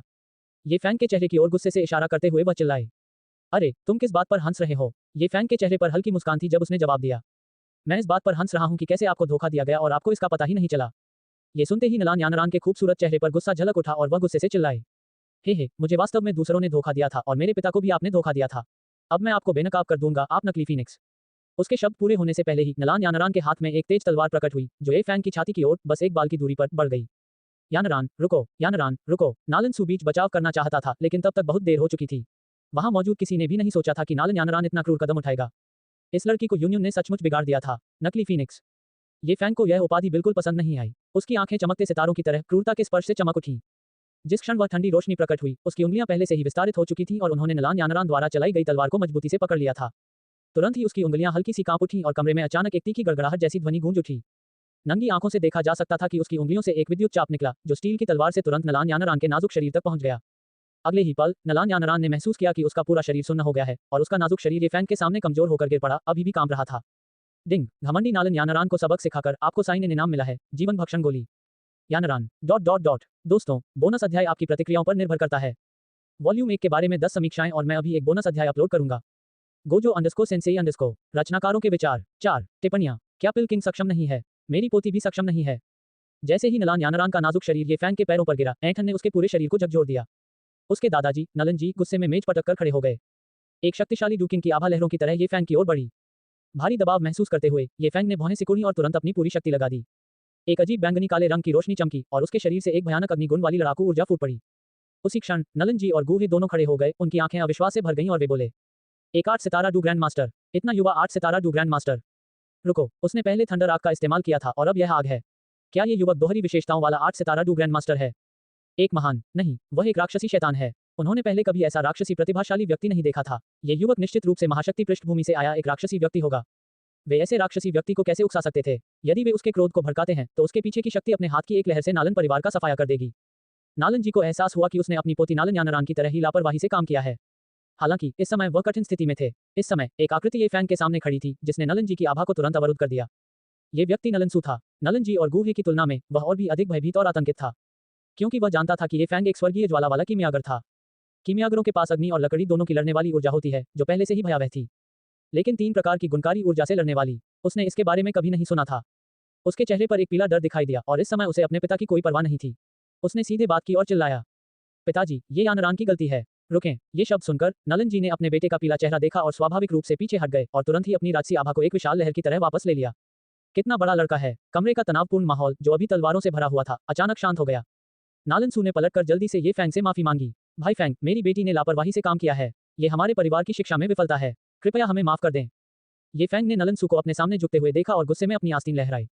क्या नलन परिवार अपने मेहमानों के साथ ऐसा ही व्यवहार करता है? ये सुनकर नलन सू का चेहरा और भी पीला पड़ गया और उसने तुरंत अपने पिता की ओर देखा। ये जानते हुए कि नलन जी ने लापरवाही से काम किया है, उसने भी अपनी बुढ़ापे पर भरोसा करना बंद कर दिया और जल्दी से कुछ कदम आगे बढ़कर ये फैंग के सामने खड़ा हो गया, माफी मांगते हुए मुस्कुराया। छोटे दोस्त फैंग, तुम्हारी असली प्रतिभा को न पहचान पाना मेरी गलती है। कृपया मुझे माफ कर दो। नलन जी को व्यक्तिगत रूप से माफी मांगते देख ये फैंग की अभिव्यक्ति थोड़ी नर्म हो गई और वह उसे उठाने में मदद करने के लिए आगे बढ़ा और शांति से कहा, बूढ़े पितामह नालन अपनी पोती की रक्षा करने के लिए उत्सुक हैं, ऐसा होना भी चाहिए, लेकिन उस क्षण नलन जी और नलन सू के दिल की धड़कन रुक गई। ये फैंग ने नलान सू का समर्थन किया और बोलना जारी रखा, लेकिन भाई नालन, यानरान बहुत घमंडी और स्वेच्छाचारी है। अगर ऐसा ही चलता रहा तो यह निश्चित रूप से आपके नालन परिवार के लिए आपदा लाएगा। डुकुई महाद्वीप विशाल है और हर कोई एल्डर नालन को मेरी तरह सम्मान नहीं देगा। उनके शब्दों ने सीधे तौर पर उनका अपना मान बढ़ाया। नलन जी और नलन सू को फटकार लगाई। इस समय उन दोनों को भी होश आ गया और उन्हें एहसास हुआ कि वे और मिस्टी क्लाउड संप्रदाय के यूं यानरान से बहुत प्यार करते थे। यदि ये लड़की अन्य मजबूत व्यक्तियों से भिड़ती है तो परिणाम इतने सरल नहीं होंगे और पछतावे के लिए बहुत देर हो जाएगी। नलन जी और नलन सू ने तुरंत आभार व्यक्त करते हुए अपने हाथ जोड़े और कहा, फैंग छोटे दोस्त, आपके मार्गदर्शन के लिए धन्यवाद। ये फैंग ने अपना हाथ हिलाया और बेहोश नालन यानरान को देखते हुए कहा, चिंता मत करो, मैंने उसे बस एक पल के लिए अशक्त कर दिया है। वह 3 मिनट बाद अपने आप जाग जाएगी। यहाँ आओ, मिस को आराम करने के लिए उसके कमरे में वापस जाने में मदद करो। जब वह जाग जाए तो उसे कमरे से बाहर मत जाने दो। हाँ, नालन सू ने तुरंत नालन यानारान को ले जाने का आदेश दिया। ये लड़की अभी भी परेशानी खड़ी कर रही है। युवा मित्र फैंग, कृपया ऊंची सीट पर बैठिए। नौकरों द्वारा उसे ले जाने के बाद नालन जी ने जल्दी से ये फैंग से सम्मानपूर्वक बात की। इसकी कोई जरूरत नहीं है नालन कुलपति, मैं यहीं बैठा रहूंगा। सभी लोग कृपया। दिखावा करने के बाद अब ये फैंग भी विनम्र हो गया और खुद ही मूल स्थिति में आ गया। फुफकार। इस समय नलान जी और गूहे जो उत्साह देख रहे थे मदद नहीं कर सके लेकिन हौंकने लगे। ये युवक बहुत भयानक है। ऐसा नहीं है कि वह विनम्र होना नहीं जानता, वह जानबूझकर इस तरह से व्यवहार करता है जैसा कि अभी कर रहा है। दोनों ने एक साथ नलन सू की ओर देखा। इस समय नलन सू का चेहरा कड़वा था। अब तुम्हें समझ में आया कि वह कितना भयानक है। मैं ही वह व्यक्ति था जिसने उसे अपने परिवार के पास वापस लाया। जब वे दोनों फिर से बैठ गए तो गूहे, जो चुप था, ने उत्सुकता से पूछा, युवा मित्र फैंग, जब आप अभी यानारान से बात कर रहे थे तो क्या आपका मतलब था कि मैं ब्रांडिंग जहर को नहीं हटा सकता? ये सही है, ये फैंग ने स्पष्ट रूप से कहा। ये सुनकर गूहे ने अपनी आंखें सिकोड़ ली और ये फैंग से पूछा, आप ये कैसे निर्धारित कर सकते हैं कि मैं गोली राजा के रूप में अक्षम हूँ? हालांकि आपकी कीमिया कौशल ठीक ठाक है लेकिन आपके पास स्वर्गीय ज्वाला की आभा नहीं है, यही कारण है कि आप सक्षम नहीं हैं। ये फैंग ने उत्तर दिया। इन शब्दों ने गोली राजा गूहे के हाव भाव तुरंत बदल दिए। उनके बगल में खड़े नालन जी अपना चेहरा झटकने से खुद को रोक नहीं पाए। मैं आपको एक चुटकुला सुनाता हूँ। जियामा साम्राज्य में अपना नाम बना चुके पिलकिंग की कीमियागिरी की कुशलताएं बस सामान्य हैं। यहाँ एक और चुटकुला है। जियामा साम्राज्य के प्रसिद्ध पिलकिंग गूहे मेरी तरह ही अयोग्य हैं। एक क्षण की चुप्पी के बाद गूहे ने अपने हाथ उसकी ओर जोड़े और कहा, युवा मित्र, तुम सचमुच अद्भुत हो। अगर मैंने जो पहले देखा वह गलत नहीं था तो तुमने जो गहरे बैंगनी रंग की ज्वाला छोड़ी थी वह एक स्वर्गीय ज्वाला थी, है ना? वास्तव में यह एक स्वर्गीय ज्वाला थी। नलन जी की नजरें तुरंत अपने बेटे की ओर मुड़ गईं। नालन सू, उसकी आंखों में पुष्टि देखकर इस बूढ़े व्यक्ति को अचानक एहसास हुआ कि उसका बेटा वास्तव में बहुत प्रभावशाली था, जो वास्तव में एक राक्षसी प्रतिभा को वापस लेकर आया था। कोई आश्चर्य नहीं कि उसने मुझे स्वीकार न करने पर जोर दिया और यानारान को वापस बुला लिया। तो वही कारण था। आह, ये तो अफसोस की बात है। ऐसा नहीं है कि मैं अक्षम हूँ, नहीं पिलकिंग अक्षम है। सच तो यह है कि मेरी पोती अक्षम है। ये फैंग की पुष्टि देखकर गूहे के चेहरे पर शर्मिंदगी के भाव दिखे और उसने फिर पूछा, मेरी अज्ञानता को क्षमा करें लेकिन मैं जानना चाहता हूं कि आपकी स्वर्गीय ज्वाला किस प्रकार की है? इस समय नलन जी और नलन सू एक बार फिर आश्चर्यचकित थे। गोली राजा गूहे स्वर्गीय ज्वाला के प्रकार की पहचान भी नहीं कर सका। उस स्थिति में ये स्वर्गीय ज्वाला। ये फैंग ने अपना दाहिना हाथ आगे बढ़ाया और उसकी हथेली में एक हल्की बैंगनी काली लौ जल रही थी। इस ज्वाला को 3000 ज्वाला कहा जाता है। क्या ये वास्तव में 3000 ज्वालाएं हैं जो स्वर्गीय ज्वालाओं की सूची में 9वें स्थान पर हैं, जो सितारों के पोषण से पैदा हुई हैं? वह अब और शांत नहीं रह सका, अचानक उठ खड़ा हुआ और आश्चर्य से बोला, अधिकांश स्वर्गीय ज्वालाओं की तुलना में जो भूमिगत रूप से विकसित होती हैं, 3000 ज्वालाएं सितारों द्वारा विकसित एक भयावह अस्तित्व है। जब यह अपनी पूर्ण परिपक्वता पर पहुंचती है तभी यह आकाश को चीरकर जमीन पर उतरती है। उस समय 1000 मील का क्षेत्र रेगिस्तान जैसा हो जाता है, जहां दिन और रात का कोई भेद नहीं होता, न तारे होते हैं, न सूरज। यदि इस युवक में ये ज्वाला है तो उसका समर्थन कितना भयावह होगा। आज युवा मित्र फैंग से मिलना मेरा सौभाग्य है। मास्टर नलन, आप सचमुच धन्य और बचाए गए हैं। जे डॉन टोनकिन, पैट्रियन में शामिल होने के लिए धन्यवाद। Gojo अंडरस्को Sensei अंडरस्को। टिप्पणियां। विश्रण, नालन परिवार विवाह रद्द करना चाहता है। गूहे के स्पष्टीकरण के बिना भी नलन जी को लगा कि उसे सौभाग्य प्राप्त हुआ है। जैसे ही वह ब्रांडिंग जहर से पीड़ित हुआ, एक स्वर्गीय ज्वाला के साथ कोई प्रकट हुआ। यह अवश्य ही उसके पिछले जन्म के अच्छे कर्म रहे होंगे। खड़े होकर उसने फिर से ये फैंग को हल्का सा प्रणाम किया। युवा मित्र फैंग, मैं नालन ओल्ड मास्टर, इसकी कोई जरूरत नहीं है।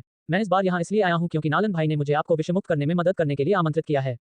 ये फैंग ने सीधे तौर पर बीच में टोक दिया। हा, बहुत बढ़िया, बहुत बढ़िया। नालन ओल्ड मास्टर, बर्बाद करने के लिए कोई समय नहीं है। बेहतर होगा कि जितनी जल्दी हो सके ब्रांडिंग जहर को हटा दिया जाए। नालान जी को पता था कि युवा नायक फैंग ये के लिए समय बहुत कीमती था और वह यहाँ इसलिए आ पाया क्योंकि उसे अपने बेटे के साथ कुछ सौदा करना था। जहां तक सौदे की बात है तो बेहतर है कि उसके बेटे को उससे बात करने दिया जाए। उन्होंने सिर हिलाया और जल्दी से कहा, ऐसी स्थिति में मित्र फैंग, कृपया मेरे पीछे बगल वाले कमरे में आ जाओ। ये फैंग उसके पीछे पीछे बगल वाले कमरे की ओर चला गया। नालन सू और गूहे भी उनके साथ कमरे में प्रवेश कर गए। एक कीमियागर के रूप में गूहे ने पहले कभी स्वर्गीय ज्वाला नहीं देखी थी। ये निश्चित रूप से उसके लिए एक आंख खोलने वाला अनुभव था और ये फैंग की स्वर्गीय ज्वाला को देखने के बाद उसकी ईर्ष्या और भी प्रबल हो गई। बगल के कमरे में नालन जी बिना किसी हिचकिचाहट के बिस्तर पर लेट गई, उसकी अनुभूति की प्रतीक्षा में। ये फैंग की स्वर्गीय ज्वाला उसके शरीर में प्रवेश कर रही है। ये फैंग ने बिस्तर पर लेटे हुए उस व्यक्ति की ओर देखा और मन मन मुस्कुराया। नालन ओल्ड मास्टर, मैं ऐसा पहली बार कर रहा हूँ। मैं केवल 80% आश्वस्त हूँ। क्या आप इसे आजमाने के लिए तैयार हैं? हा, अगर मेरी बूढ़ी हड्डियां इस ब्रांडिंग जहर से लड़ सकती हैं तो मैं ज्यादा से ज्यादा कुछ साल और जी सकता हूँ। आज दोस्त फैंग से मिलना मेरी किस्मत है। जिंदगी और मौत तुम्हारे हाथ में है। चलो दोस्त फैंग। ये फैंग के शब्द सुनकर वह हिल गया था। 80% निश्चित। अपने पहले प्रयास में ही वह इतना आश्वस्त था। क्या यह संभव है कि स्वर्गीय ज्वाला पर उसका नियंत्रण पूर्णता के करीब हो? ये फैंग ने सिर हिलाया और अपने पीछे खड़े नलानसू और गूहे से कहा, भाइयों, कृपया थोड़ा पीछे हट जाओ और किसी को भी मुझे परेशान न करने दो। निश्चिंत रहो मित्र फैंग। फिर वह बिस्तर के पास बैठ गया और अपना दाहिना हाथ थोड़ा ऊपर उठा लिया।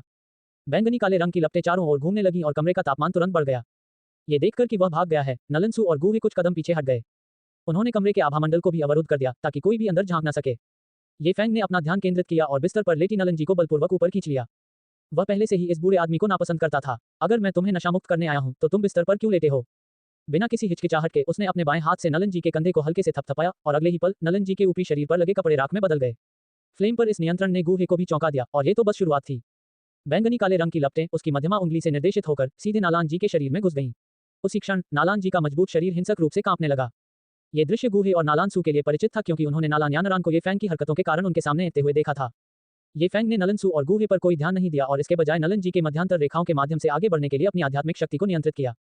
जब उसने नलान जी की हल्की काली पड़ चुकी हड्डियों को देखा तो ये फैंग ने अपनी भौहें सिकोड़ ली। ब्रांडिंग जहर वास्तव में बहुत शक्तिशाली था जो इतने कम समय में ही उसकी हड्डियों में गहराई से समा गया था। ऐसा आंशिक रूप से इसलिए था क्योंकि नलन जी के मजबूत शरीर ने इसके प्रभावों को दबा दिया था। एक सामान्य व्यक्ति के लिए ये निस्संदेह घातक होगा। इस स्थिति में इसे एक साथ खत्म करना असंभव था। ऐसा लग रहा था कि इसे धीरे धीरे खत्म करना होगा। बिना किसी हिचकिचाहट के उन्होंने नलन जी के शरीर के भीतर ब्रांडिंग जहर को ढकने के लिए 3000 ज्वाला की शक्ति को नियंत्रित किया।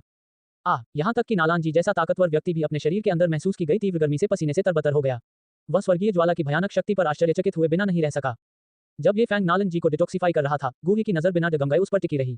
धीरे धीरे उसकी गहरी आंखों में लालच की झलक दिखाई देने लगी।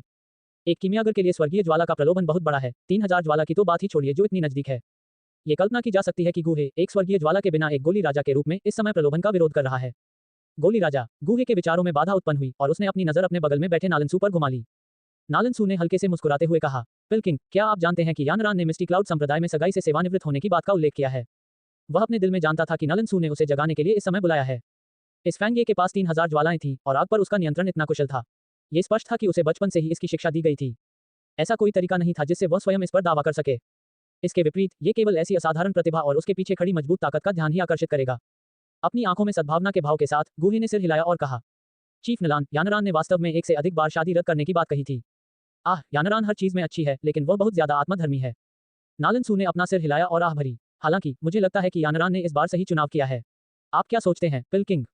गूहे की आंखें सिकुड़ गईं, ये समझते हुए कि नलन सू नलन यानरान और ये फैंग के बीच एक अच्छा रिश्ता बनाना चाहता था। साथ ही उसने उसे चेतावनी दी कि अगर उसने फैंग के खिलाफ कोई कदम उठाने की हिम्मत की तो नालन परिवार संकोच नहीं करेगा। चीफ नलान, एक बाहरी व्यक्ति के रूप में मेरे लिए न्याय करना उचित नहीं है, लेकिन संप्रदाय मास्टर युन युन, जिसे यानरान द्वारा प्रताड़ित किया गया है, सहमत होने वाला है। गूहे ने मुस्कुराकर जवाब दिया। गूहे की प्रतिक्रिया देखकर नलन सू को भी राहत महसूस हुई और वह मंद मुस्कुराए। ओह, यदि संप्रदाय मास्टर युन युन सहमत हैं तो यह मामला किया जा सकता है। उनकी बातचीत ये फैंग और नलान जी ने सुन ली। अगर नालन जी की मुलाकात ये फैंग से नहीं हुई होती तो वह नालन सू को नालन यानरान की तरह मनमौजी होने के लिए डांटता। लेकिन अब उसने कहा, बूढ़ा आदमी भी सहमत है। किसी भी हालत में शादी रद्द होनी ही चाहिए। रद्द। ये फैंग इस स्थिति से अप्रभावित था और इसके बजाय उसने गोली राजा गूहे में गहरी रुचि दिखाई। जैसे ही वह दरवाजे के पास पहुंचा उसने स्पष्ट रूप से सुना कि गूहे ने नलन जी से सहायता मांगी थी। उनके बाद की बातचीत से यह स्पष्ट हो गया कि गूहे किसी जरूरी काम से टैगोर मरुस्थल के अपने अभियान से अचानक लौट आए थे।